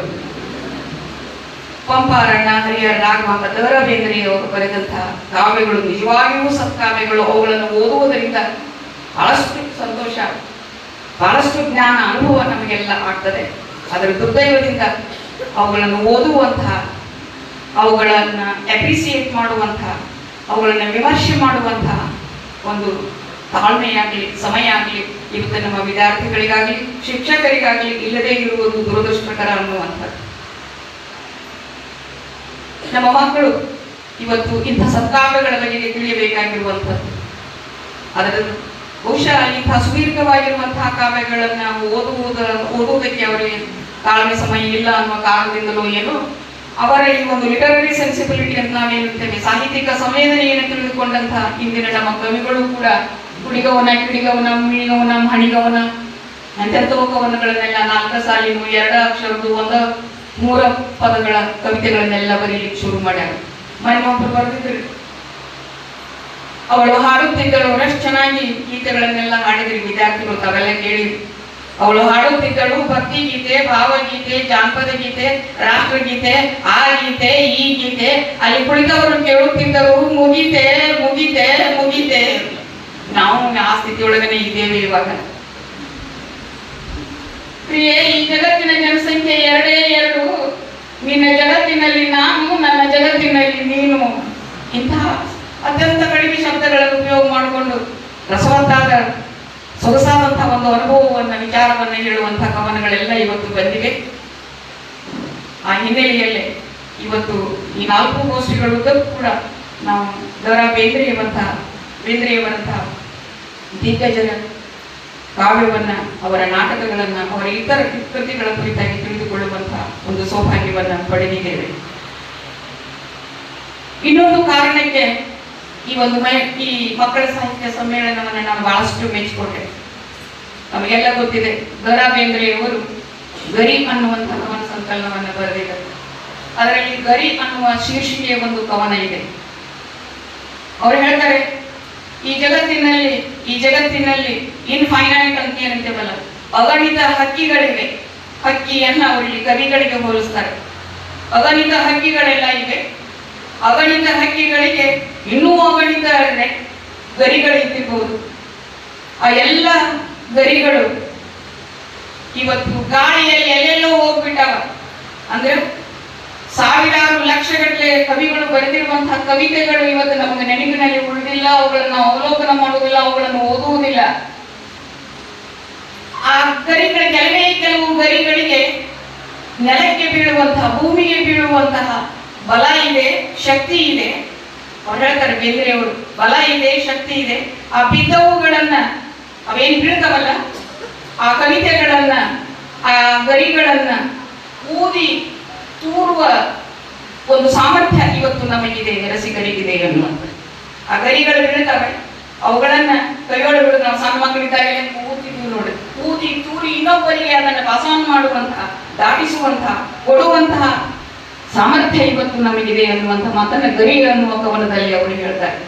ಸಾವಿರಾರು ಕವಿತೆಗಳು ನಮ್ಗೆ ಏನೂ ನೆನಪಿಲ್ಲ. ಆದರೆ ಕೆಲವೇ ಕೆಲವು ಕವಿತೆಗಳನ್ನ ನಾವಿವತ್ತು ಕೂರಿ ಇನ್ನೊಬ್ಬರಿಗೆ ನೀಡಿದ್ದೇವೆ. ಅವನ್ನ ನಾವು ಅಪ್ರಿಸಿಯೇಟ್ ಮಾಡಿ ಅವರು ಅಪ್ರಿಸಿಯೇಟ್ ಮಾಡ್ತಾ ಇದ್ದಾರೆ. ನನಗಿವತ್ತು ಪಂಪ ಸಿಕ್ಕಿದ್ದಾನೆ. ಯಾಕೆ ಅಂದ್ರೆ ಸಾವಿರಾರು ವರ್ಷಗಳಿಂದ ಅವನನ್ನು ಊದಿ ತೂರಿದವರು ಇದ್ದಾರೆ, ನನ್ನ ಕಡೆ ಅದನ್ನು ತೂರಿದ್ದಾರೆ. ಇವತ್ತು ಅಲ್ಲಮವರು ಸಿಕ್ಕಿದ್ದಾರೆ ವಚನಗಳ ಮೂಲಕ. ಅದ ಕಾರಣ ಆ ಎಲ್ಲ ನೂರಾರು ವರ್ಷಗಳ ಹಿಂದಿನಿಂದ ಅವನ ವಚನಗಳನ್ನ ಊದಿ ತೂರಿ, ಕವಿತೆ ಅನ್ನುವಂತಹ ಗರಿಯನ್ನು ಊದಿ ತೂರಿ ನನಗೆ ಅವರಿಗೆ ಕಲ್ಪಿಸಿದ್ದಾರೆ. ಹಾಗಾಗಿ ಅವರು ನಮಗೆ ಸಿಕ್ಕಿದ್ದಾರೆ, ಅವರು ದಕ್ಕಿದ್ದಾರೆ ಅನ್ನುವಂತಹ ಮಾತನ್ನ ಗರಿ ಅನ್ನುವಂತಹ ಕವನದಲ್ಲಿ ಬೇಂದ್ರೆಯವರು ಬರೀತಾರೆ. ಬೇಕು ಗುರುದೇವ ಅನ್ನುವಂಥ ಮಾತನ್ನು ಹೇಳ್ತಾರೆ. ಅಂದ್ರೆ ಕವಿ ಮಣಿವಣ್ಣ ಅನ್ನುವಂಥ ಮಾತು ಇಲ್ಲಿ ನಮಗೆ ನೆನಪಿಗೆ ಬರ್ತಾ ಇದೆ. ಈ ವಿನಯ ಗುಣ, ತಾವೇ ಅತಿ ದೊಡ್ಡ ಸಾಹಿತಿಯಾಗಿದ್ರು ಕೂಡ, ದೊಡ್ಡ ಕವಿಯಾಗಿದ್ರು ಕೂಡ ಇನ್ನೊಬ್ಬ ಕವಿಯನ್ನ ಅತ್ಯಂತ ವಿನಯದಿಂದ ಗೌರವದಿಂದ ಕಾಣುವಂತಹ ಈ ಗುಣಗೌರವ ಏನಿದೆಯಲ್ಲ ಇದು ಕೂಡ ದ ರಾ ಬೇಂದ್ರೆಯವರ ಜೀವನದಿಂದ ನಾವೆಲ್ಲ ಕಲಿತುಕೊಳ್ಳಬೇಕಾಗಿರುವಂಥದ್ದು. ನಾವು ಮಕ್ಕಳನ್ನ ಆಡಿಸ್ತಿರ್ತೇವೆ, ಸಣ್ಣ ಮಕ್ಕಳನ್ನ ಹಿರಿಯರ ಮನೆಯೊಳಗೆ, ವಿಶೇಷವಾಗಿ ಗ್ರಾಮೀಣ ಪ್ರದೇಶದೊಳಗೆ ಆಡಿಸ್ತಿರ್ತೇವೆ. ಬಾರ ಚಿಟ್ಟಾನಿ ನನ್ನ ಗುಬ್ಬಿ, ಹೋಗ ನಿನ್ನ ಗುಬ್ಬಿ, ನಿನ್ನ ಬಾರ ನನ್ನ ನಿನಿಯ ಆಡಿಸ್ತಿರ್ತೇವೆ. ನಮ್ಮ ಅಜ್ಜಿ ಆಡಿಸ್ತಿದ್ರು. ಚಿಟ್ಟಾನಿ ಅಲ್ಲ ಅಲ್ಲಿ ನೋಡಿದ್ರೆ ಮಾಮ ಬಂದು ನೋಡು, ಮಾಮ ಬಂದ ಇಟ್ಟಿಟ್ಟ ಕಾಲಿಗೆ ಮಾಮನ ಓದಿ ನಿಮ್ಮ ಅಮ್ಮನ ಮೂಗಿ ಹಂಗೆ ಅಂತೆಲ್ಲ ಆಡಿಸ್ತಿದ್ದೀವಿ. ಭಾಳ ತಮಾಷೆಯಾಗಿ ಎಲ್ಲ ನಮ್ಮ ನಮ್ಮ ಮನೆಯೊಳಗಿರುವಂಥ ಹಿರಿಯರೆಲ್ಲ ನಮ್ಮನ್ನು ಆಡಿಸ್ತಿದ್ರು ಸಣ್ಣವರಿದ್ದಾಗ. ನಮ್ಮ ಬೇಂದ್ರೆಯವರು ಕೂಡ ಕರುಳಿನ ವಚನ ಕೆಲವು ಕವಿತೆಗಳನ್ನು ಅವರು ಬರೆದಿದ್ದಾರೆ. ತಾಯಿ ಮಗುವಿನ ಸಂಬಂಧ, ತಂದೆ ಮಗುವಿನ ಸಂಬಂಧ, ಭಗವಂತನ ಜೊತೆಗಿರುವಂತಹ ಸಂಬಂಧಗಳ ಬಗ್ಗೆ ಬರೆಯುವಾಗ ಅವ್ರು ಹೇಳ್ತಾರೆ, ಅವ್ರು ಯಾಕೆ ಕೂಸನ್ನು ಆಡಿಸಿದ್ರು ನಮ್ಮ ದ ರಾ ಬೇಂದ್ರೆಯವರು. ನನ್ನ ಮದಾನೆಯೇ ನಿನ್ನ ತೋಳ ತೊಂಡಿಲಾಡಿಸಪ್ಪ, ನನ್ನ ಮದಾನೆಯೇ ನಿನ್ನ ತೋಳ ತೊಂಡಿಲಾಡಿಸಪ್ಪ, ಆಡು ಆಡು ನನ್ನ ಪಾರಿವಾಳವೇ ನಿನ್ನ ಗೋನವನ್ನಾಡಿಸಪ್ಪ ಮಗುವೆ, ಆಡು ಆಡು ನನ್ನ ಅರಸಂಚೆಯೇ ಅಂದ್ರೆ ರಾಜಹಂಸವೇ ಅಡಿ ಇಡು ನಡೆ ನಡೆ ನನ್ನ ಅರಗಿಳಿಯೇ ತುಟಿ ಬಿಚ್ಚಿ ನುಡಿ ನುಡಿ. ಹೀಗೆಲ್ಲ ಮಗುವನ್ನು ಅವರು ಆಡಿಸ್ತಾರೆ. ಬಹಳ ವಿಶೇಷ ಅಂದ್ರೆ ಈ ಒಂದು ಕವಿತೆಯಲ್ಲೇ ಒಂದೂ ಸಂಸ್ಕೃತ ಪದ ಇಲ್ಲದೆ ಇರುವಂಥದ್ದು, ಅಚ್ಚಗನ್ನಡದಲ್ಲಿ ಅವರು ಬರೆದಿರುವಂಥದ್ದು. ನಿಮ್ಗೆ ಗೊತ್ತಿದೆ, ನಮ್ಮ ಮಕ್ಕಳು ಇವತ್ತು ಪಾಠದ ಜೊತೆಗೆ ಆಟವನ್ನು ಕೂಡ ಆಡಬೇಕಾಗಿರುವಂಥದ್ದು. ಬಹಳ ಮುಖ್ಯವಾಗಿ ಚಳಿಯಲ್ಲಿ ಮಳೆಯಲ್ಲೇ ಪರಿಪಕ್ವ ಆಗ್ಬೇಕಾದ್ರೆ ಚಳಿಯಲ್ಲಿ ಮಳೆಯಲ್ಲಿ ಬಿಸಿಲಲ್ಲಿ ಬಿರುಗಾಳಿಯಲ್ಲಿ ಧೂಳು ತೂಸು ಇರುವಲ್ಲಿ ನಮ್ಮ ಮಕ್ಕಳೆಲ್ಲ ಆಡಬೇಕು ಅನ್ನೋದನ್ನು ಕೂಡ ಸೂಚ್ಯವಾಗಿ ಬೇಂದ್ರೆಯವರಲ್ಲಿ ಹೇಳ್ತಾರೆ. ಮೊನ್ನೊಬ್ಬರು ಯಜಮಾನರ ಬೆಟ್ಟಗೆ ಅವ್ರ ಮಗ ಬರೀ 4ನೇ ತೆಗಿತ ಅಂದ್ರೆ ಭಯಂಕರ ಒಬೇಸಿಟಿ, ಸಿಕ್ಕಾಪಟ್ಟೆ ಒಂದು ದಪ್ಪಿದಾನ ಅಂತ ಸುಮ್ಮನೆ ಮಾತಾಡ್ತಾನೆ. ಅವ್ರು ಕೇಳಿದೆ, ಏನ್ರಿ ಮತ್ತ ಅಲ್ಲ ಯಾಕೋ ಸ್ವಲ್ಪ ಒಂದು ಕಾಣಿಸ್ತದ್ರಿ ಯಾಕಂದ್ರೆ ಆಡ್ಲಿಕ್ಕೆ ಹಚ್ಬೇಕಿಲ್ರಿ ಮಗಂದ್ರಿ ಎಲ್ಲ ಆಟ ಭಾಳ ಹೇಳ್ತದೆ, ಎಲ್ಲ ಗೇಮ್ಸ್ ಆಡ್ತಾನ್ರಿ ನಮ್ಮ ಮಗ ಅಂದ್ರೆ. ಎಲ್ಲಿ ಆಡ್ತಾರೆ ರೀ ಅದೇನು ನಿಮ್ಮ ಮನೆಯಿಂದ ಮುಂದೆ ಏನು ಮೈದಾನ ಇದ್ದಂಗಿಲ್ಲ, ಮತ್ತೆ ಎಲ್ಲಿ ನಾನು ನೋಡೇ ಇಲ್ಲ, ಎಲ್ಲಿ ಆಡ್ತಾನ್ರಿ? ಮೊಬೈಲ್ನಾಗ ಆಡ್ತಾನ್ರಿ ಮೇಡಮ್, ಔಟ್ಡೋರ್ ಗೇಮ್ಸ್ ಆಡ್ತಾನ್ರಿ ಅವ. ಮೊಬೈಲ್ ಗೇಮ್ ಇವತ್ತು ಬೇಡ, ಮೈದಾನ ಗೇಮ್ಗಳು ನಮಗೆ ಬೇಕಾಗಿವೆ ಅನ್ನುವಂಥ ಸೂಚ್ಯವಾದಂತಹ ಒಂದು ಸಂದೇಶವನ್ನು ಕೂಡ ಅವರ ಅನೇಕ ಕರುಳಿನ ವಚನಗಳಲ್ಲಿ ಅವರು ನೀಡುವಂಥದ್ದು. ಈ ಹಿನ್ನೆಲೆಯಲ್ಲೇ ನಮ್ಮ ವಿದ್ಯಾರ್ಥಿಗಳ ಒಂದು ಜ್ಞಾನಾಭಿವೃದ್ಧಿಗೆ ಸಹಾಯವಾಗುವಂತಹ ಜೊತೆಗೆ ನಮ್ಮ ಸಂತೋಷವನ್ನ ಹೆಚ್ಚಿಸುವಂತಹ ಸಂದೇಶವನ್ನು ನೀಡುವಂತಹ ಅನೇಕ ಕವಿತೆಗಳನ್ನು, ಅನೇಕ ಸಾಹಿತ್ಯಿಕ ಕೃತಿಗಳನ್ನು ದ ರಾ ಬೇಂದ್ರೆಯವರು ರಚಿಸಿದ್ದಾರೆ. ಅವುಗಳ ಒಂದು ಸಮಗ್ರ ಅವಲೋಕನ ಇನ್ನು 4 ಗೋಷ್ಠಿಗಳಲ್ಲಿ ನಡೆಯಲಿದೆ. ಮತ್ತೊಮ್ಮೆ ನಾನು ಸಮಾರೋಪದಲ್ಲೇ ತಮ್ಮೆದುರಿಗೆ ನಿಂತುಕೊಳ್ಳಲಿದ್ದೇನೆ. ಆ 4 ಗೋಷ್ಠಿಗಳಲ್ಲಿ ನಡೆಯುವಂತಹ ವಿಷಯ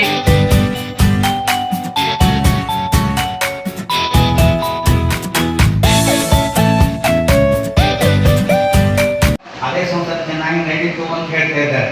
ಇದನ್ನ ಯಾಕೆ ಹೇಳಬೇಕು ಅಂದ್ರೆ ಶಬ್ದಗಾರುಡಿಗೆ ಅವರು ವಿಮರ್ಶಾತ್ಮಕವಾಗಿರ್ತಕ್ಕಂಥವ್ರು, ಯಾವುದರಲ್ಲಿ ಕೊರತೆ ಇರ್ತಕ್ಕಂಥದ್ದು ಅಲ್ಲ. ಅದಕ್ಕೋಸ್ಕರವಾಗಿ ಅವರು ಒಂದು ವಿಡಂಬನೆ ಹಾಕಿದೆ ಅಂತ, ಒಂದು ಸಣ್ಣ ವಿಡಂಬನೆ.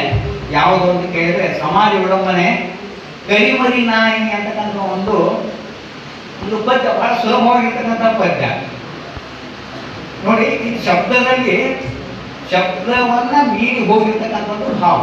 ನಾವು ಶಬ್ದದಲ್ಲೇ ಇರ್ತೀವಿ. ಸಾಮಾನ್ಯವಾಗಿ ನಾವು ಶಬ್ದವನ್ನು ಮೀರಿ ಹೋಗಲಿಕ್ಕೆ ನಮ್ಮಿಂದ ಆಗೋದಿಲ್ಲ. ನಾವಿರೋದು ಎಲ್ಲಿ ಅಂದ್ರೆ ಶಬ್ದದಲ್ಲೇ ಉಳಿತೀವಿ. ಹೀಗಾಗಿ ಸರಿಯಾಗಿ ಅರ್ಥ ಮಾಡ್ಕೊಳ್ಳೋದು ಆಗೋದಿಲ್ಲ.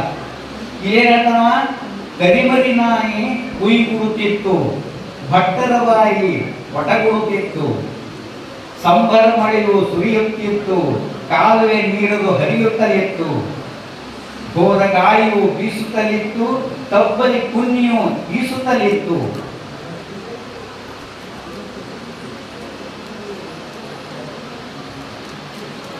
ಬೆತ್ತನ ಮನೆಯ ಹೊತ್ತೆಲದೊಳಗೆ ನಿಂತರು ಭಟ್ಟರು, ಹಣುಕುತ ಹೊರಗೆ ಮೆಟ್ಟಲ ನೇರಲು ಕುನ್ನಿಯು ಅತ್ತ, ಹವಣಿಸೆ ಬಾಗಿಲು ಮುಚ್ಚಿತು ಇತ್ತ. ಬಪ್ಪರೆ ಬಪ್ಪರೆ ಬಲರೆ ಭಟ್ಟರು, ಕಾಯ್ದರು ಮನೆಯನ್ನು ಏನು ದಿಟ್ಟರು, ಕುನ್ನಿಯು ಒಳಗೆ ಬಂತೆಂದಿತು, ಭಟ್ಟರು ಬಂದರೆ ಕೊಂದೇನೆಂದರು. ಪುನಃ ಅರ್ಥಗರ್ಭಿತ ನೋಡಿ. ನಾವು ಆ ಪ್ರಸಂಗವನ್ನು ವಿಚಾರ ಮಾಡೋದು. ಮಳೆ ಬರ್ತಾ ಇದೆ, ಪಾಪ ಕುನ್ನಿ ನಾಯಿ ಮರಿ, ಅದಕ್ಕೆ ಯಾವುದೋ ಆಶ್ರಯ ಇಲ್ಲ, ನಡ್ಕೊಂಡು ಹೋಗ್ತಾ ಇದೆ. ಇವು ಭಟ್ರು ಅಂತಕ್ಕಂಥವ್ರು ಮನೆ ಬಾಗಿಲು ತೆಗೆದು ನೋಡ್ತಾ ಇದ್ದಾರೆ, ಏನ್ ಮಾಡ್ಲಿಕ್ಕೆ ಆಗ್ತಾ ಇಲ್ಲ.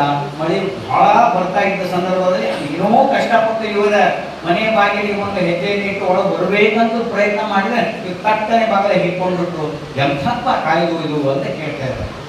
ಅಂದ್ರೆ ಸಾಮಾನ್ಯವಾಗಿ ಮನುಷ್ಯನ ವಿಡಂಬನಾತ್ಮಕ ವಿಚಿತ್ರವಾದ ವೃತ್ತಿ ಹೇಗಿದೆ ಎಂಬುದನ್ನ ಈ ಕಾವ್ಯದಲ್ಲಿ ಹೇಳ್ತಾ ಇದ್ದಾರೆ. ಇಂತಹ ಹಲವಾರು ಕಾವ್ಯಗಳನ್ನ ನಾವು ನೋಡ್ತಾ ಇದ್ದೇವೆ.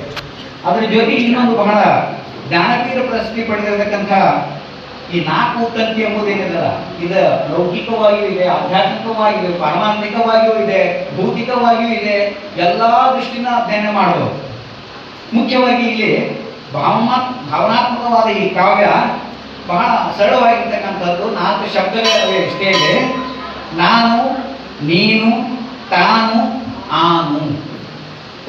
ನಾವು ಚೌಕಾಗಿ ಬರೆದು ನೋಡಿದ್ರೆ ಬಹಳ ಸುಲಭವಾಗಿರ್ತಕ್ಕಂಥದ್ದು ನಮಗೆ ಶಬ್ದ ಮಾಧುರ್ಯ ಅಥವಾ ಯಾಕೆ ಅವರಿಗೆ ಅಕ್ಷರ ಬ್ರಹ್ಮ ಅಂತ ಇದರಿಂದ ಗೊತ್ತಾಗ್ತಾ ಇದೆ. ಎಷ್ಟು ಸುಲಭವಾಗಿರ್ತಕ್ಕಂಥದ್ದಂದ್ರೆ ಇದರಲ್ಲಿ ಕಾಮನ್ ಆಗಿರ್ತಕ್ಕಂಥದ್ದು ಯಾವುದು ಅಂತ ಕೇಳಿದ್ರೆ ಮೊದಲೇದು ನಾನು. ಈಗ ನಮ್ಗೆ ಅರ್ಥ ಮಾಡ್ಬೋದು ನಾವು ಯಾರು ಅಂತ ಹೇಳ್ಬೋದಾ? ಯಾರು ಅಂತ ಒಬ್ಬ ವಿದ್ಯಾರ್ಥಿ ನಾವು ಅಥವಾ ಯಾರು ಒಬ್ಬ ಕೇಳಿದ್ರೆ ನೀವು ಯಾರು ಅಂತ ಕೇಳಿದ್ರೆ ಅವ ನನ್ನ ಹೆಸರು ವಿಠಲ ಅಂತ ಅಂದಾಗ ವಿಠಲ ಅಲ್ಲ. ಯಾಕಂದ್ರೆ ಅವನ ಹೆಸರು ನಾನು ಅಂತಕ್ಕಂಥ ಪ್ರೇಮ ಇದು ಬಿಟ್ಟ ಮೇಲೆ ಹೋಗ್ತಕ್ಕಂಥದ್ದು ನಾನು ಕೂಡ ಅಲ್ಲಿ ಹೇಳ್ತಾ ಇದ್ದಾರೆ. ಪ್ರೇಮ ಮಾಡ್ತೀವಿ ನಾವು ನಮ್ಮ ಶರೀರನ, ಅದು ಎಲ್ಲದ ಏನದ ಮುಂದೆ ಗೊತ್ತಿಲ್ಲ.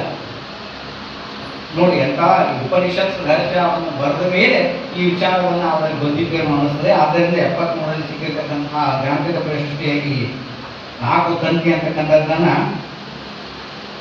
ಅಲ್ಲಿ ನಾನು ಅಂತಕ್ಕಂಥದ್ದು ಎಷ್ಟು ಮಾರ್ಮಿಕವಾಗಿರ್ತಕ್ಕಂತಹ ವಿಚಾರವನ್ನು ನಮ್ಗೆ ತಿಳಿಸ್ಕೊಡ್ತಾ ಇದ್ದಾರೆ. ಎರಡದು ನೀನು ಅಂತ. ನೀನು ಅಂದ್ರೆ ಯಾರು? ನೀನು ಎಂಬ ಶಬ್ದಕ್ಕೆ ಏನ್ ಅರ್ಥ?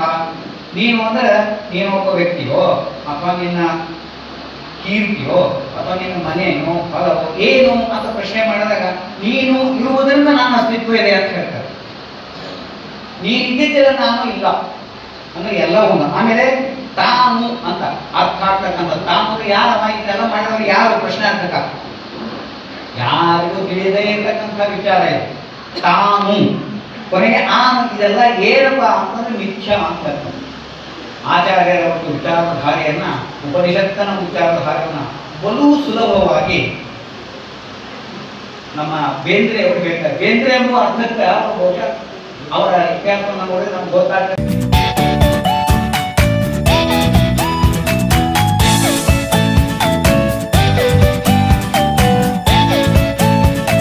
ವಿದ್ಯಾರ್ಥಿ ಶಾಲೆಯಲ್ಲಿ 10ನೇ ತರಗತಿಯ 5 ಜಾಲಿಕತೆಯಿಂದ ಸಭಿಕರನ್ನ ಗಂಟೆಗಟ್ಟಲೆ ಕೂಡಿಸಿ ಮಾತನಾಡುವ ನನ್ನ ಮಾತಿನ ಗಾರ್ಡಿಗನೆಂದು ಕರೀತಾರೆ.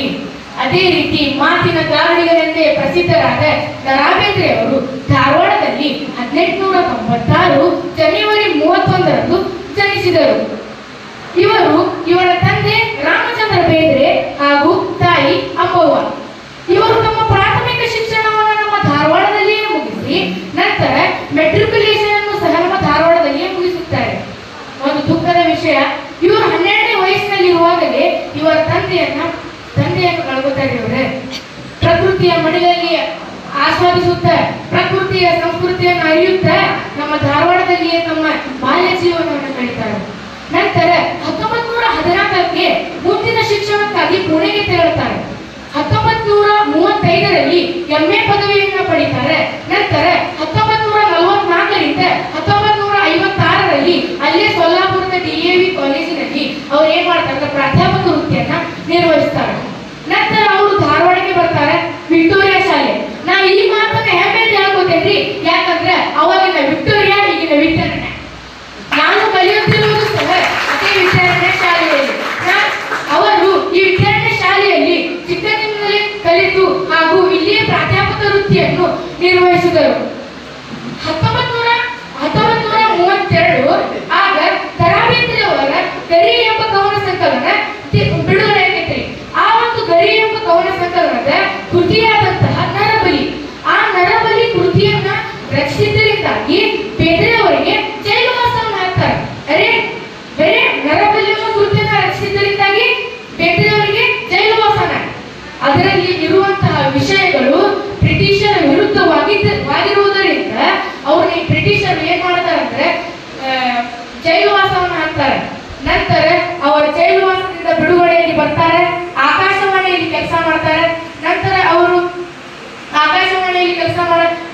ಮುಂದುವರಿತಾರೆ.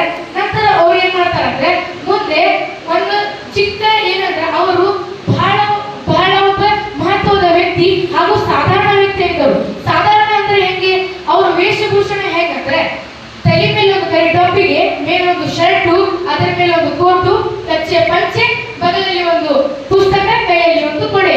ಅಂತಹ ಸರಳ ಸಾಧಾರಣ ವ್ಯಕ್ತಿ ದರಾ ಬೇಂದ್ರೆಯವರಾಗಿದ್ದೀರಿ. ಒಂದು ಕಥೆ ನಾನು ಇಷ್ಟಪಡ್ತೇನೆ ನಿಮಗ. ಬೆಂಗಳೂರಿನಲ್ಲಿ ಒಂದು ಸಮಾವೇಶ ನಡೀತೈತಿ.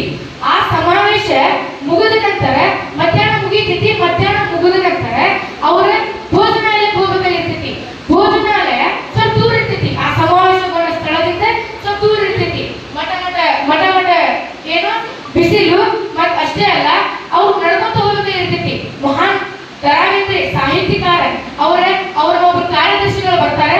ಬರ್ರಿ, ನಾವು ನನ್ನ ಕಾರ್ಗಳು ಕುದಿಸ್ಕೊಂಡು ಹೋಗಿ ನಿಮ್ಮ ಭೋಜನಾಲಯ ಬಿಡ್ತೀನಿ ಅಂತ ಹೇಳ್ತಾರೆ. ಆದ್ರೆ ಬೇಂದ್ರೆ ಅವರು ಏನಂತ ಹೇಳ್ತಾರಂದ್ರೆ, ನಾನು ಬರುವುದಿಲ್ಲ, ನಾ ಏನ್ ಮಾಡ್ತೀನಿ ಅಂದ್ರೆ ಆ ಜನರೊಂದಿಗೆ ಅವರ ಸುಖ ದುಃಖಗಳಲ್ಲಿ ಭಾಗಿಯಾಗಿ ಬರ್ತೀನಿ. ನೋಡ್ರಿ, ಒಬ್ಬ ಸರಳ ವ್ಯಕ್ತಿ ಆದ್ರೆ ಮಹಾನ್ ಸಾಹಿತಿ ಏನ್ ಮಾಡ್ತಾರೆ ಅಂದ್ರೆ ಅವ್ರು ಯಾವುದೇ ರೀತಿ ಆಡಂಬರ ಜೀವನ ಬೇಡ, ಸಾಧಾರಣ ಜೀವನ, ಎಲ್ಲರ ಸುಖ ದುಃಖಗಳಲ್ಲಿ ಭಾಗಿಯಾಗುವುದು. ಅವರಿಗೆ ಸಂಖ್ಯಾಶಾಸ್ತ್ರ ಅಂದ್ರೆ ಬಹಳ ಪ್ರಿಯವಾದ ವಿಷಯ. ಸಂಖ್ಯಾಶಾಸ್ತ್ರ ಅಂದ್ರೆ ಏನ್ರಿ, ಸಂಖ್ಯೆಗಳಿಂದ ಕೂಡಿರುವಂತಹ ಒಂದು ವಿಷಯ. ಒಂದು ದಿನ ಇಲ್ಲೇ ನಮ್ಮ ಧಾರವಾಡ ನರ್ಸಿಂಗ್ ಹೋಮ್ ನಲ್ಲಿ ರಾತ್ರಿ ವೇಳೆ ಅವರು ಮತ್ತು ಅವರ ಗೆಳೆಯರು ಕೂತಿರ್ತಾರೆ.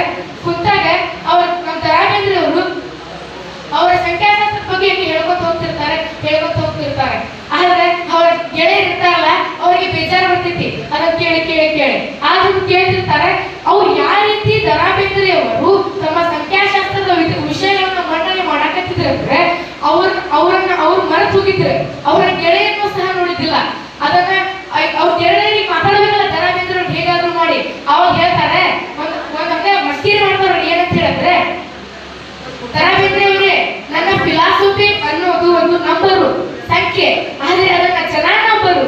ನನ್ನ ಹೃದಯ ಮತ್ತು ವಿವೇಕ 881 ಹಾಗೂ 441 ಇದ್ದಂಗೆ ಇದೊಂದು ಸರಳವಾದಂತ ಒಗಟು. ಇದರಿಂದ ನಮ್ಮ ದರಾ ಬೇಂದ್ರೆ ಅವರ ಮುಖದಲ್ಲಿ ಒಂದು ಸಣ್ಣ ಮುಗುಳ್ನಗು ಕಾಣ್ತೈತ್ರಿ. ನಂತರ ಇವರು ಮುಂದೆ ಏನಾಗೈತಂದ್ರೆ, ಇವರು ಯಾವ ಕಾಲದಲ್ಲಿ ಎಂತ ಜನರು ಇರುತ್ತಾರೋ ಅಂತ ಕೃತಿಗಳು ರಚನೆ ಆಗುತ್ತವೆ ಅಂತ ಹೇಳ್ತಾರೆ. ಹೇಗಂದ್ರೆ ಕುಮಾರವ್ಯಾಸನ ಕಾಲದಲ್ಲಿ ಅಂತ ಜನರಿದ್ರು ಅಂತ ಹೇಳಿ ಕುಮಾರವ್ಯಾಸ ಅಂತ ಕೃತಿಗಳನ್ನು ಬರೆಯಲು ಸಾಧ್ಯವಾಯಿತು. ಎಂತ ಕಾಲದಲ್ಲಿ ಎಂತ ಜನರಿರುತ್ತಾರೋ ಅಂತ ಕೃತಿಗಳನ್ನು ರಚನೆ ಮಾಡಲು ಸಾಧ್ಯ. ನೋಡ್ರಿ, ಒಬ್ಬ ಕೃತಿಕಾರ, ಒಬ್ಬ ಸಾಹಿತಿಕಾರ ಇನ್ನೊಬ್ಬ ಸಾಹಿತಿಕಾರನ ಬಗ್ಗೆ ಹೊಗಳಕತ್ತಾನ. ಏನಂತ ಹೇಳಿ, ಇನ್ನೊಬ್ಬ ಯಾವ ಕಾಲದಲ್ಲಿ ಯಾವ ಜನರು ಇರ್ತಾರೋ ಅಂತ ಕೃತಿಗಳು ರಚನೆ ಆಗುತ್ತವೆ ಅಂತ ಹೇಳ್ತಾರೆ. ಕುಮಾರವ್ಯಾಸನನ್ನ ವಚನಕಾರ ತಗೊಳ್ತಾರೆ ದರಾ ಬೇಂದ್ರೆ. ಲಕ್ಷ್ಮೀಶನನ್ನ ನಾಗಲೋಲ ಅಂತ ಹೇಳಿ ಕರೀತಾರೆ. ನೋಡ್ರಿ, ಒಬ್ಬ ಸಾಹಿತಿಕಾರ ಇನ್ನೊಬ್ಬ ಸಾಹಿತಿಕಾರನ ಬಗ್ಗೆ ಎಂತ ಒಳ್ಳೆ ವಿಚಾರಗಳನ್ನ ಹೊಂದಿದ ಅನ್ನೋದನ್ನ ತಿಳ್ಕೊರಿ.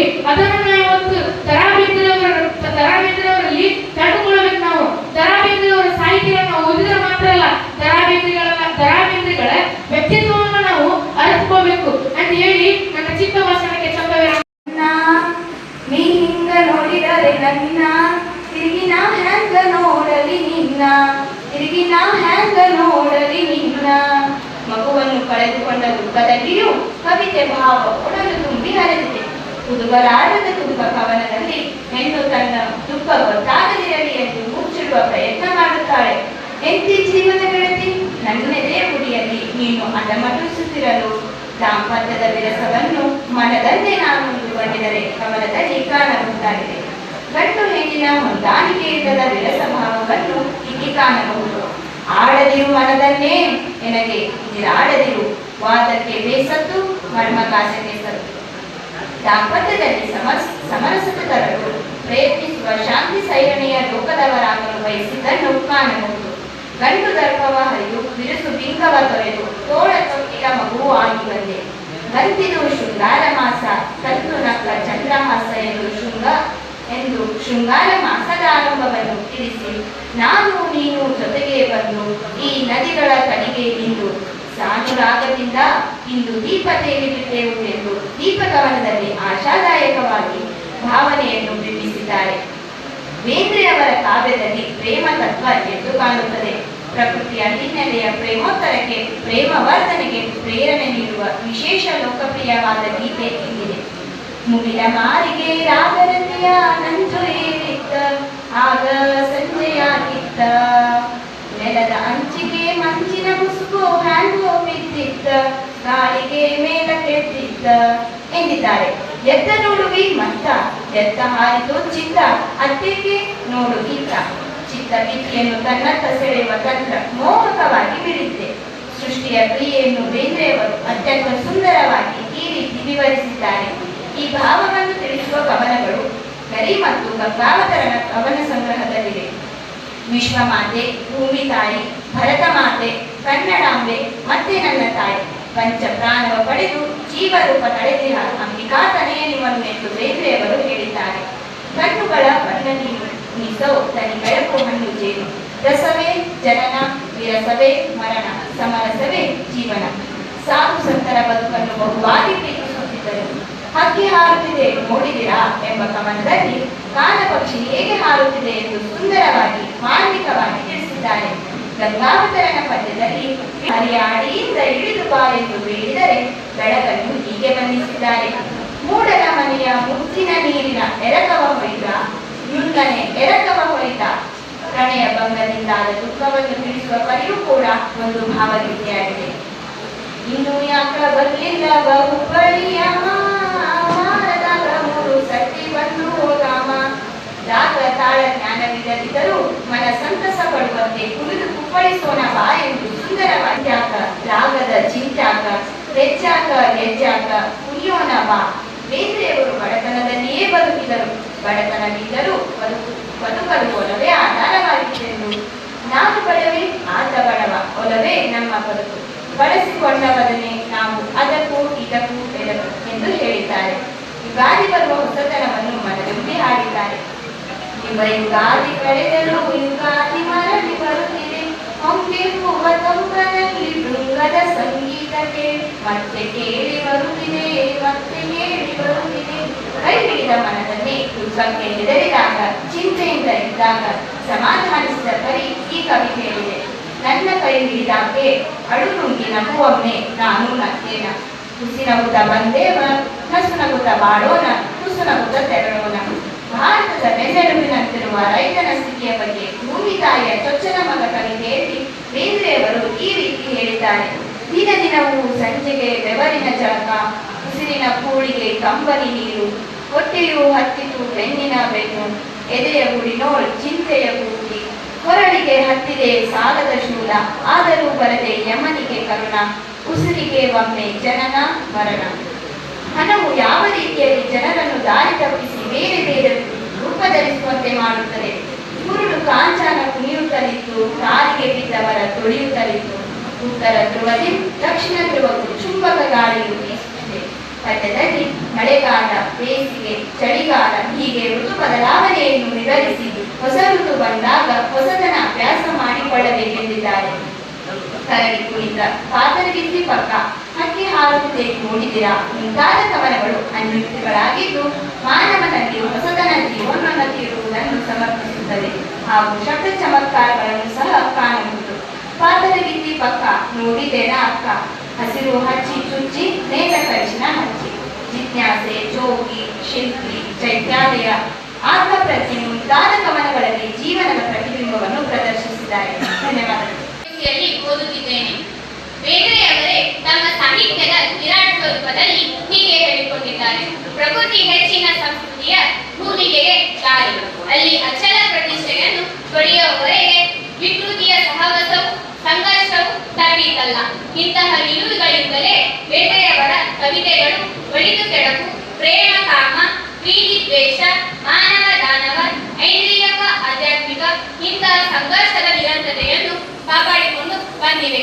ಅಷ್ಟೇ ಅಲ್ಲದೆ ಬೇಂದ್ರೆಯವರ ವೈಯಕ್ತಿಕ ನೋವು ನಲಿವುಗಳು ಕೇವಲ ವ್ಯಕ್ತಿಯ ನೆಲೆಯಲ್ಲಿ ನಿಲ್ಲದೆ ಸಾಧಾರಣೀಕರಣಗೊಳ್ಳುವುದು ಒಂದು ಯುಗದ ಸಂವೇದನೆಯ ವಿಲಕ್ಷಣ ವ್ಯಾಪಾರಗಳಂತೆ ಆಗ ಚಿಂತಿಸುವ ಬದುಕು ಇಡೀ ಒಂದು ಜನಾಂಗದ ಅನುಭವದಂತೆ ವ್ಯಾಪಕಗೊಳ್ಳುವುದರಿಂದ ಅವರ ಕಾವ್ಯಕ್ಕೆ ವಿಶೇಷತೆ ನಿರಂತರವಾಗಿ ಒದಗಿ ಬರುತ್ತದೆ.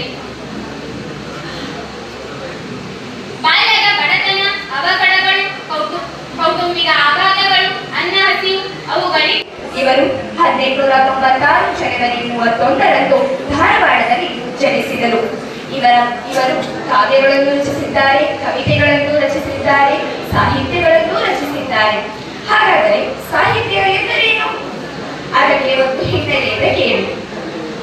ಧಾರವಾಡದಲ್ಲಿ ಪಬ್ಲಿಕ್ ಹೈಸ್ಕೂಲಿನಲ್ಲಿ ಒಂದು ಶಿಬಿರ ಏರ್ಪಾಡಾಗಿತ್ತದೆ. ಅಲ್ಲಿ ಸಾಹಿತ್ಯಗಾರರು, ಕವಿಗಳು, ವಿಮರ್ಶಕರು, ರಾಜಕಾರಣಿಗಳು ಎಲ್ಲರೂ ಬಂದಿದ್ರು. ಹಾಗೆ ದ ರಾ ಬೇಂದ್ರೆಯವರನ್ನೂ ಸಹ ಕರೆದಿದ್ರು, ಅವರು ಹೋಗಿದ್ರು. ಹಾಗೆ ಸಮಾರಂಭ ನಡೀತಾ ಇರ್ಬೇಕಾದ್ರೆ ತುಂಬಾ ಹೊತ್ತು ಹಿಡ್ಕೊಂಡಂತೆ. ಪಾಪ ದ ರಾ ಬೇಂದ್ರೆಯವರಿಗೆ ಮುಂಜಾನೆ ನಾಷ್ಟ ಮಾಡಲಿಕ್ಕೆ ಆಗಿರ್ಲಿಕ್ಕಿಲ್ಲ.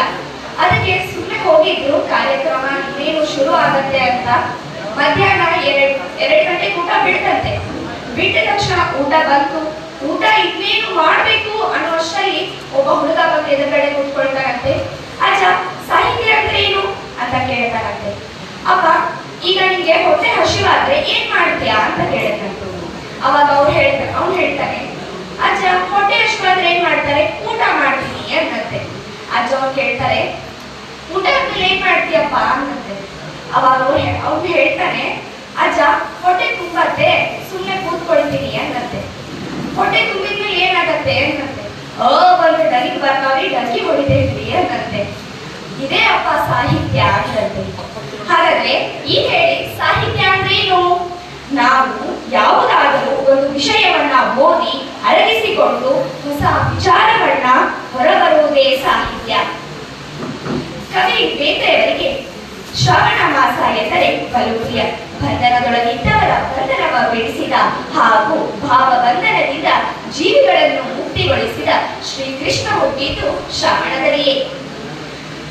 ಆಗಸ್ಟ್ 15 ಭಾರತ ಬ್ರಿಟಿಷರಿಂದ ಸ್ವತಂತ್ರಗೊಂಡ ಆಗಸ್ಟ್ 15 ಶ್ರಾವಣ ಮಾಸ ದಿನಾಂಕದ ಪ್ರಕಾರ ಅರವಿಂದರು ಹುಟ್ಟಿದ್ದು ಆಗಸ್ಟ್ 15ರಂದು. ಕವಿ ಬೇಂದ್ರೆ ತಮ್ಮ ಆತ್ಮಚರಿತ್ರೆಯಲ್ಲಿ ಹೇಳಿರುವಂತೆ, ನನ್ನ ವೈಯಕ್ತಿಕ ಜೀವನದಲ್ಲಿ ಶ್ರಾವಣ ಅನೇಕ ಸುಖ ದುಃಖಗಳನ್ನು ತಂದೊಡ್ಡಿದ ಮಾಸ ಎಂದಿದ್ದಾರೆ. ಬೇಂದ್ರೆಯವರ ತಾಯಿ ತೀರಿಕೊಂಡಿದ್ದು ಶ್ರಾವಣದಲ್ಲಿಯೇ. ಬೆಳೆಯ ಚನ್ನಮಲ್ಲಪ್ಪ ತೀರಿದ್ದು ಶ್ರಾವಣದಲ್ಲಿಯೇ. ಬೇಂದ್ರೆಯವರ ಹೆಂಡತಿ ಹಾಗೂ ಸಖೀಗೀತದ ನಾಯಕಿ ಲಕ್ಷ್ಮೀಬಾಯಿ ಗತಿಸಿದ್ದು ಶ್ರಾವಣದಲ್ಲಿಯೇ. ಶ್ರಾವಣ ಬೇಂದ್ರೆಯವರ ಅನೇಕ ಕನಸು ಕಲ್ಪನೆಗಳನ್ನು ನೀಡಿದೆ. ಬೇಂದ್ರೆಯವರ ಕಾವ್ಯಗಳಲ್ಲಿ ಶ್ರಾವಣದ ಚಿತ್ರಣ, ಬೇಂದ್ರೆಯವರ ಕವನ ಸಂಕಲನಗಳಲ್ಲಿ ಶ್ರಾವಣ ಚಿತ್ರಣ ಬೇರೆ ಬೇರೆ ಸ್ತರಗಳಲ್ಲಿ ಕಾಣುತ್ತೇವೆ. ಶ್ರಾವಣ ಕಂಡಷ್ಟು ಕೇಳಿಸಿದೆ, ಕಂಡದ್ದನ್ನು ಕೇಳಿದಷ್ಟು ತಮ್ಮ ಕಾವ್ಯಗಳ ಮೂಲಕ ಹೇಳಿದ್ದಾರೆ. ಸಖೀಗೀತದ ಶ್ರಾವಣ ವೈಭವದಿಂದ ಹಿಡಿದು ಶ್ರಾವಣದ ಹಗಲು, ಶ್ರಾವಣ, ಶ್ರಾವಣ, ಬಂದಿಕಾರ ಶ್ರಾವಣ, ಶ್ರಾವಣ ಬಂತು ಮುಂತಾದ ಕಾವ್ಯಗಳಲ್ಲಿ ಶ್ರಾವಣ ಕುರಿತು ಬೇಂದ್ರೆಯವರು ಹಾಡಿದ್ದಾರೆ. ಸಖೀಗೀತದಲ್ಲಿ ಶ್ರಾವಣ ಕುರಿತು ಸಾಲುಗಳು: ಶಿವನ ಕುದುರೆಯನ್ನೇರಿ ಶ್ರಾವಣ ಹಸರಾಣಿ, ಹೊಂಗಣ್ಣ ತೆರೆದಾಡಿ ಉತ್ಪ್ರೇಕ್ಷೆ ಕುಣಿಯುವಲ್ಲು, ನನ್ನ ಚಿತ್ರಕ ಶಕ್ತಿ ಉತ್ಪ್ರೇಕ್ಷೆಯನ್ನೇರಿ ಬಣ್ಣ ಬಣ್ಣ ಬಣ್ಣನೆಗೆ ಬಲಿದೀತ. ಯಾಕಂತಂದ್ರೆ ವಿದ್ಯಾರ್ಥಿಗಳು 4 ಶಾಲೆಯ ವಿದ್ಯಾರ್ಥಿಗಳು ಅತ್ಯುತ್ತಮವಾದ ತಯಾರಿಯನ್ನು ಮಾಡಿಕೊಂಡು ಬಂದು ತಮ್ಮ ಪ್ರಬಂಧಗಳನ್ನು ಮಂಡಿಸಿದ್ದಾರೆ. ಅದಕ್ಕೆ ವಿದ್ಯಾರ್ಥಿಗಳಿಗೆ ಮತ್ತು ವಿದ್ಯಾರ್ಥಿಗಳನ್ನು ತಯಾರು ಮಾಡಿದಂತಹ ಶಿಕ್ಷಕರಿಗೆ ನನ್ನ ಹೃತ್ಪೂರ್ವಕವಾದಂತಹ ಅಭಿನಂದನೆಗಳು. ಮೊದಲನೇ ವಿದ್ಯಾರ್ಥಿ ಭಾಷಣವನ್ನು ಬರೆದುಕೊಂಡು ಬಂದು ಓದಿದ್ರೆ ಇನ್ನೂ ಚೆನ್ನಾಗಿತ್ತು ಅಂತ ಒಂದು ಅಭಿಪ್ರಾಯ. ಆಮೇಲೆ ವಿದ್ಯಾರ್ಥಿಗಳು ಮುಂದೆ ಬಂದಂತಹ ವಿದ್ಯಾರ್ಥಿಗಳು ಭಾವಗೀತೆ, ಪ್ರಕೃತಿ ಮತ್ತು ಶ್ರಾವಣದ ವಿದ್ಯಾರ್ಥಿಗಳು ಭಾವಗೀತೆಯಲ್ಲಿ ಅತ್ಯುತ್ತಮವಾದಂತಹ ಉದಾಹರಣೆಗಳನ್ನು ಉಲ್ಲೇಖ ಮಾಡಿದ ವಿದ್ಯಾರ್ಥಿನಿ. ಆದರೆ ಕಾವ್ಯ ವಾಚನ ಇನ್ನೊಂದು ಸ್ವಲ್ಪ ಪರಿಪಕ್ವವಾಗಬೇಕು. ಯಾಕಂತಂದ್ರೆ ಕಾವ್ಯ ವಾಚನದ ರೂಢಿ ಅವ್ರಿಗೆ ಇರೋದಿಲ್ಲ. ಆದ್ರಿಂದ ಕನ್ನಡದ ಶಿಕ್ಷಕರಲ್ಲಿ ಕೈ ಮುಗಿದು ಕೇಳ್ಕೊತೀನಿ, ಕಾವ್ಯ ವಾಚನವನ್ನು ಮಕ್ಕಳ ಕಡೆಯಿಂದ ಮಾಡಿಸಿ. ಅದೇ ರೀತಿಯಾಗಿ ಪ್ರಕೃತಿ ವಿಷಯದಲ್ಲಿಯೂ ಸಹಿತ ವಿಷಯ ಬಹಳ ಒಳ್ಳೆಯ ರೀತಿಯಿಂದ ನಿರೂಪಣೆ ಆಯಿತು. ಕಾವ್ಯ ವಾಚನ ಸೋಲ್ತಾ ಇತ್ತು. KK ಗರ್ಲ್ಸ್ ಹೈಸ್ಕೂಲ್ ವಿದ್ಯಾರ್ಥಿಯ ಶ್ರಾವಣದ ಸಂಗ್ರಹ ಬಹಳ ಅತ್ಯುತ್ತಮವಾಗಿತ್ತು. ಆ ವಿದ್ಯಾರ್ಥಿನಿಗೆ ಸಮಯದ ಅಭಾವ ಕೊರತೆ ಕಾಣ್ತಾ ಇತ್ತು. ಸಂಘಟಕರು ಚೀಟಿ ಕೊಟ್ಟು ಮುಗಿಸಿದ್ರು, ಆದರೆ ಅದಕ್ಕೆ ಸಂಗ್ರಹ ಅತ್ಯುತ್ತಮವಾಗಿತ್ತು. 4 ವಿದ್ಯಾರ್ಥಿಗಳಿಗೆ ನಿಮ್ಮೆಲ್ಲರ ಪರವಾಗಿ ಹೃತ್ಪೂರ್ವಕವಾದಂತಹ ಅಭಿನಂದನೆಗಳನ್ನು ಮತ್ತು ವಂದನೆಗಳನ್ನು ಸಲ್ಲಿಸ್ತಾರೆ. ಕೀಬೋರ್ಡ್ ಸಂಸ್ಥೆ ಬೇಂದ್ರೆಯವರು ತಮ್ಮ ಬಾಲ್ಯಕಾಂಡದಲ್ಲಿ ಮತ್ತು ಸಾಹಿತ್ಯದ ವಿರಾಟ್ ಸ್ವರೂಪದಲ್ಲಿ ಅಥವಾ ಚತುರ್ಮುಖ ಯೋಗದಲ್ಲಿ ಹೇಳಿದ ಮಾತುಗಳನ್ನು ಅನುಸ್ಮರಿಸಿಕೊಂಡು ಹೋಗ್ತಾ ಇದೆ. ಏನು ಅಂತಂದ್ರೆ ವಿದ್ಯೆ ಕೊಡೋದಕ್ಕೆ ಮುಖ್ಯ ಅಲ್ಲ, ವಿದ್ಯೆ ಜೊತೆಗೆ ಸಂಸ್ಕಾರವನ್ನು ಕೊಡಬೇಕು ಅಂತಂದ್ರೆ. ವಿದ್ಯೆಗೆ ಸಂಸ್ಕಾರ ಇತ್ತು ಅಂತಂದ್ರೆ ಅದಕ್ಕೊಂದು ಒಳ್ಳೆ ಒಂದು ರೂಪ ಬರ್ತದೆ. ಆ ರೂಪಕ್ಕೆ ಸಂಸ್ಕಾರ ಬಹಳ ಮುಖ್ಯವಾದಂತಹ.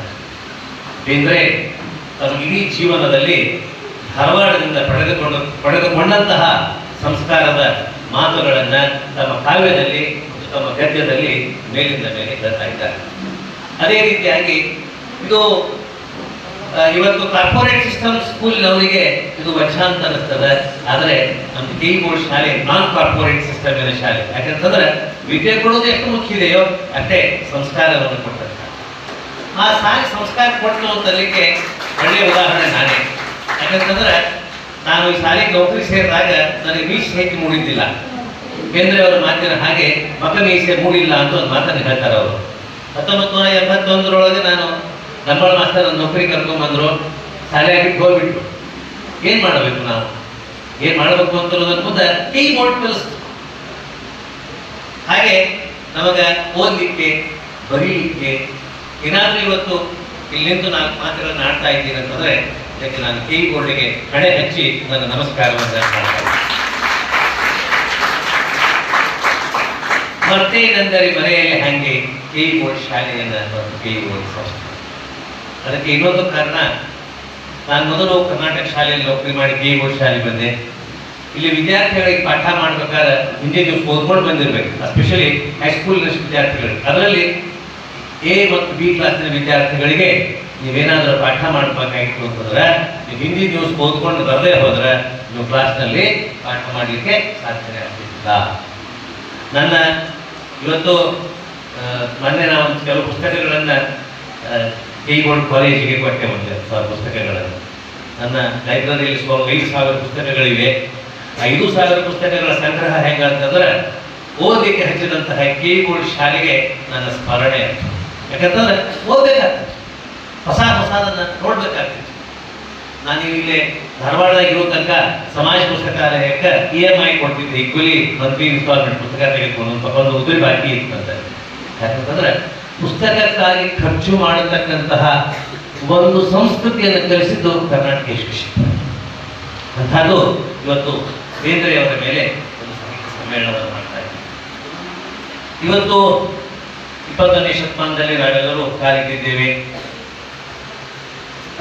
ಈ ಶತಮಾನದಲ್ಲಿ ಬಹಳ ಮುಖ್ಯವಾದಂತಹದ್ದು ಏನು ಅಂತಂದ್ರೆ ನೀ ಗಳಿಸು, ನೀ ಅನುಭವಿಸು ಅಂತ ಮತ್ತು ಕೊಳ್ಳುವಾದ ಸಂಸ್ಕೃತಿಯ ನಡುವೆ ನಾವು ಬದುಕ್ತಾ ಇದ್ದೀವಿ.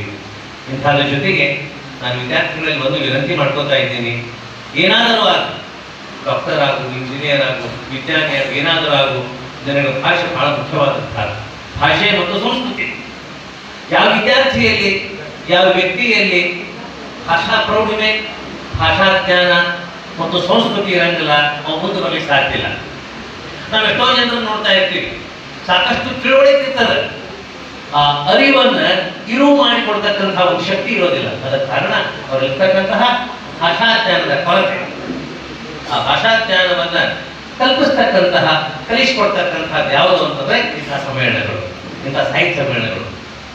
ಆದ್ದರಿಂದ ಅತ್ಯುತ್ತಮವಾದಂತಹ ಸಾಹಿತ್ಯ ಸಮ್ಮೇಳನ ಆಯಿತು. ಬೇಂದ್ರೆಗೆ ಆ ತಾಯಿ ಅಂತಕ್ಕಂತಹ ಗಮನದ ಹಿನ್ನೆಲೆಯಲ್ಲಿ ಸಹಿತವಾಗಿತ್ತು.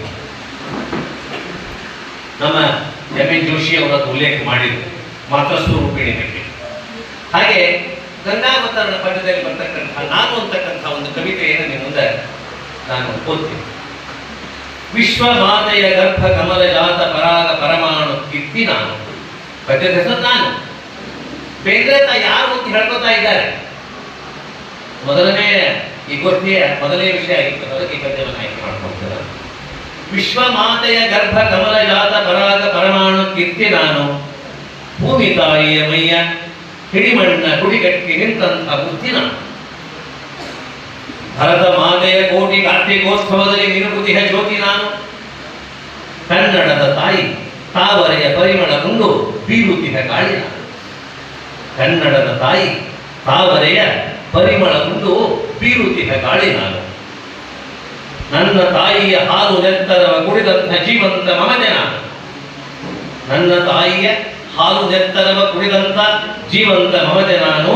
ಈ 5 ಐದೆಯರ ಪಂಚ ಪ್ರಾಣಗಳಾಗಿ ಈ ಜೀವ ದೇಹದಿಗಳು. ನಾನು ಹೃದಯದ ಗವಸಣೆಯನ್ನು ಲುಸಿಕಾ ಲುಸಿಕಾ ಎಂದು ಒರೆದನು ಅಂತ ಮಾತನ್ನು ಹೇಳ್ತಾರೆ. ಯಾವಾಗಲೂ ಇದಕ್ಕೇನು ಇದನ್ನ ಹಾಕಿರ್ತಾರಲ್ಲ ಕವರ್, ಆ ಕವರಿಗೆ ಗವಸಣಿಕೆ ಅಂತ ಕರೀತಾರೆ. ಹೊದಿಕೆ, ಆ ತಂಬೂರಿ ಮೇಲೆ ಹೊರತಕ್ಕಂಥ ಅಂಗಿ ಅಥವಾ ಚೀಲ. ತೆರೆದನು ಹೃದಯದ ಗವಸಣಿಕೆಯನ್ನು ಋಷಿ ಈ ಶಬ್ದದ ಸ್ತ್ರೀಲಿಂಗ ವಾಚಕ ಬೇಂದ್ರೆ ಕನ್ನಡದಲ್ಲಿ ಕೊಟ್ಟಿದ್ದು ಲುಸಿಕಾ ಎಲಿವಿಲ. ಋಷಿ ನಾವೆಲ್ಲರೂ ಋಷಿಪತ್ನಿಯರು ಅಂತ ಕರೆದಿದ್ದೀವಿ ನಾವು. ಭಾಗವತದಲ್ಲಿ ಹೇಗೆ ಋಷಿಪತ್ನಿಯರಂತೆ ಕರೆದಿದ್ದೀವಿ ನಾವು ಪುರಾಣದಲ್ಲಿ. ಬೇಂದ್ರೆ ಕೊಡ್ತಕ್ಕಂಥ ಹೊಸ ಶಬ್ದ ಲುಸಿಕಾ. ತೆರೆದನು ಹೃದಯದ ಗವಸಣಿಗೆಯನ್ನು ಲುಸಿಕಾ ಲುಸಿಕಾ ಎಂದೊರೆದನು. ಈ 4 ತಂತಿಯ ನಾನು ನೀನು ನಾನು ತಾನು. ಭಾರತೀಯ ತತ್ವಜ್ಞಾನದಲ್ಲಿ ಬಹಳ ಮುಖ್ಯವಾದಂತಹದ್ದು ಏನು ಅಂತಂದ್ರೆ ವಸುದೈವ ಕುಟುಂಬಕಂ. ಈ ವಸುದೈವ ಕುಟುಂಬಕಂ ಅಂತ ಏನಿದೆಯಲ್ಲ, ಇದು ಇವತ್ತು ರಾಜಕೀಯ ಅಂತ ತಿಳ್ಕೋಬೇಡ್ರಿ. ಇವತ್ತು ಪ್ರಧಾನಮಂತ್ರಿಗಳನ್ನ ಹೆಚ್ಚು ಪಾಪ್ಯುಲರೈಸ್ ಮಾಡ್ಲಿಕ್ಕೆ ಹೋಗ್ತಾ ಇದ್ದಾರೆ ಇವತ್ತು. ಆದ್ರೆ ನಾವು ಸ್ವಲ್ಪ ಹಿಂದೆಗಡೆ ಹೋಗ್ಬಿಟ್ರೆ ನಮ್ಮಲ್ಲಿ ವಸುದೈವ ಕುಟುಂಬಕಂ ಇತ್ತು. ನೀವು ಜಿ.ಬಿ. ಜೋಶಿ ಅವರ ನಾಟಕಗಳನ್ನ ನೋಡಿದರೆ, ಅವಲೋಕನ ಮಾಡಿದ್ರೆ ನಮ್ಗೆ ಸಿಗ್ತದ. ಅಲ್ಲೊಂದು ಕ್ಯಾರೆಕ್ಟರ್ ಹುಚ್ಚ ಇರ್ತದ. ಆ ಕ್ಯಾರೆಕ್ಟರ್ ನಲ್ಲೊಂದು ಏನೋ ಅಸಹಾಯಕ ವ್ಯಕ್ತಿತ್ವ ತೆಗೆದುಕೊಂಡ್ಬರ್ತಾರೆ. ಯಾಕಂತ ಕೇಳಿದಾಗ ಹೇಳ್ತಿದ್ರು ಅವರು, ಸಮಾಜದಲ್ಲಿ ಇಂಥವ್ರ ರಕ್ಷಣೆಯನ್ನು ಮಾಡೋದು ಸುಸಂಸ್ಕೃತ ಸಮಾಜದ ರಕ್ಷಣಾ ಅಂತ ಕೊಟ್ಟೆ. ಹಾಗೆ ಈ ನಾನು ಅಂತನ್ನುವುದೇನಿದೆಯಲ್ಲ, ನಾನು ಇದರ ಮೇಲೆ ಈ ಪ್ರಕೃತಿ ಮತ್ತು ಪುರುಷನ ಹಿನ್ನೆಲೆ ಹೋಗಬೇಕು. ವಾಗರ್ಥ ಯುವ ಸಂಪತ್ತೋ ವಾಗರ್ಥ ಪ್ರತಿಪತ್ತ ಏ ಜಗತ ಪಿತರೋ ಒಂದೇ ಪಾರ್ವತಿ ಪರಮೇಶ್ವರೋ. ಕಾಳಿದಾಸ ಹೇಳ್ತಕ್ಕಂಥ ಮಾತು ಇದು. ಯಾರು ಪ್ರಕೃತಿ ಮತ್ತು ಪುರುಷರನ್ನ ಕಾಲಘಟ್ಟದಲ್ಲಿ ವಿರೋಧ ಮಾಡ್ತಾರಲ್ಲ, ಅವರು ತಮ್ಮ ಮಾನಸಿಕ ಸ್ಥಿಮಿತವನ್ನು ಕಳ್ಕೊತಾರೆ. ಪ್ರಕೃತಿ ಮತ್ತು ಪುರುಷರೊಡನೆ, ಪ್ರಕೃತಿ ಆಕೆ ಪಾರ್ವತಿ, ಪುರುಷ ಶಿವ. ಈ ಪ್ರಕೃತಿ ಮತ್ತು ಪುರುಷರ ಹಿನ್ನೆಲೆಯಲ್ಲಿ ನಾನು ನೀನು ಆನು ತಾನು ಅಂತಕ್ಕಂಥ ನೋಡ್ಬೇಕು.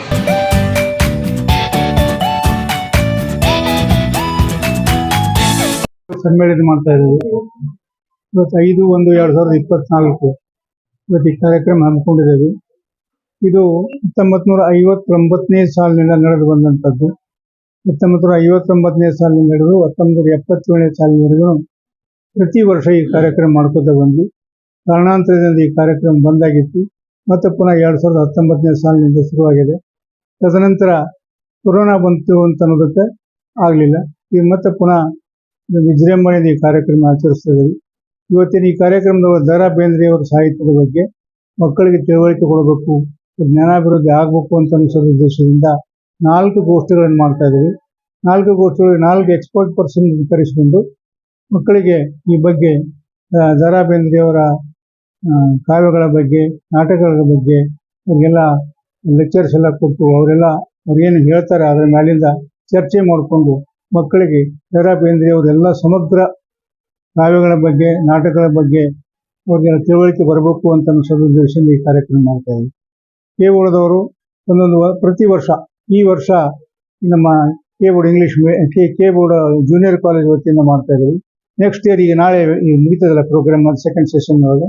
ಅವಾಗ ಮುಂದಿನ ವರ್ಷ ಯಾರಿಗೆ ಮಾಡಬೇಕು ಅಂತನ್ನೋದು ಅವ್ರು ಕಾಯಿ ಕೊಡ್ತೀವಿ. ಮುಂದಿನ ವರ್ಷ ಇದು ಕಂಟಿನ್ಯೂ ಆಗುತ್ತೆ. ಬೇರೆ ವ್ಯಕ್ತಿಗಳ ಬಗ್ಗೆ ನಾವು ಸಮ್ಮೇಳನ ಮಾಡಬೇಕು ಅಂತ ವಿಚಾರ.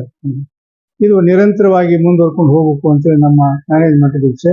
ಮತ್ತು ಇದಕ್ಕೆ ಜೂನಿಯರ್ ಕಾಲೇಜ್ ಸ್ಟಾಫ್ ಆಯ್ತು, ಪ್ರಿನ್ಸಿಪಾಲ್ ಸ್ಟಾಫ್ ಆಯ್ತು, ಮತ್ತು ಮ್ಯಾನೇಜ್ಮೆಂಟ್ ಸದಸ್ಯರೆಲ್ಲರೂ ಸಹಕಾರದೊಂದಿಗೆ ಈ ಕಾರ್ಯಕ್ರಮ ಹಮ್ಮಿಕೊಳ್ತಾ ಇದ್ದೀವಿ. ಇದೆಲ್ಲ ಮಕ್ಕಳ ಶ್ರೇಯೋಭಿವೃದ್ಧಿಗೆ ಅನುಕೂಲ ಆಗಬೇಕು, ಅವ್ರ ವಿದ್ಯಾಭ್ಯಾಸ ಹೆಚ್ಚಾಗಬೇಕು, ಅವ್ರಿಗೆ ಜ್ಞಾನಾಭಿವೃದ್ಧಿ ಆಗಬೇಕು ಅನ್ನೋ ಸದುದ್ದೇಶದಿಂದ ಕೇವಲ ಮಾಡಿಕೊಂಡಂಥ ಒಂದು ಕಾರ್ಯಕ್ರಮ.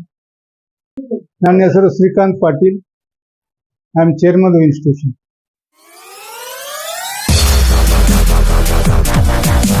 ಗ್ರಾಹಕರೇ, ಸೆಕೆಂಡ್ ಹ್ಯಾಂಡ್ ವಾಹನ ಬೇಕಾ?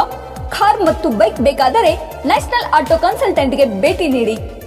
ನ್ಯಾಷನಲ್ ಆಟೋ ಕನ್ಸಲ್ಟೆಂಟ್ 20 ವರ್ಷಗಳಿಂದಲೂ ಗ್ರಾಹಕರಿಗೆ ಉತ್ತಮವಾದ ವಾಹನವನ್ನ ನೀಡುತ್ತಾ ಯಶಸ್ವಿ ಹಾದಿಯಲ್ಲಿ ಸಾಗಿದೆ. ಇಲ್ಲಿ ಎಲ್ಲ ತರಹದ ಸೆಕೆಂಡ್ ಹ್ಯಾಂಡ್ ಬೈಕ್ ಮತ್ತು ಕಾರುಗಳು ಸಿಗುತ್ತದೆ. ವಿಶೇಷವೇನೆಂದರೆ ಲೋನ್ ಮೂಲಕವೂ ವಾಹನ ಖರೀದಿ ಮಾಡಬಹುದು. ಪ್ರತಿ ಭಾನುವಾರ ಮೇಳ ಇರುತ್ತದೆ. ನಿಮಗೆ ಸೆಕೆಂಡ್ ಹ್ಯಾಂಡ್ ವಾಹನ ಬೇಕಾದರೆ ಮತ್ತು ಎಕ್ಸ್ಚೇಂಜ್ ಮಾಡಬೇಕಾದರೆ ನ್ಯಾಷನಲ್ ಆಟೋ ಕನ್ಸಲ್ಟೆಂಟ್ಗೆ ಭೇಟಿ ಕೊಡಿ. ನೀವು ಭೇಟಿ ನೀಡಬೇಕಾದ ಸ್ಥಳ old DSP circle, BSL office near KC park, Dharwad. Mobile ಸಂಖ್ಯೆ 7348821313 9008447288. ಈ ನಂಬರ್ಗೆ ಹೆಚ್ಚಿನ ಮಾಹಿತಿಗಾಗಿ ಸಂಪರ್ಕಿಸಬಹುದು.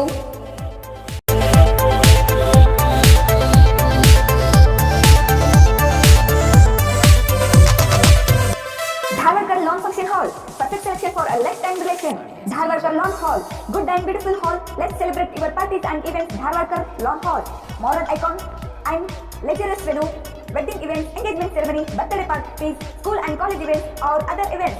Enjoyable atmosphere with high-tech security, parking available, memorable. Most visit Dharwarkar Lawn Hall near Patrapajja Mata, Yadwad Road, Dharwad. Contact 944-8359-741, 988-6391-733.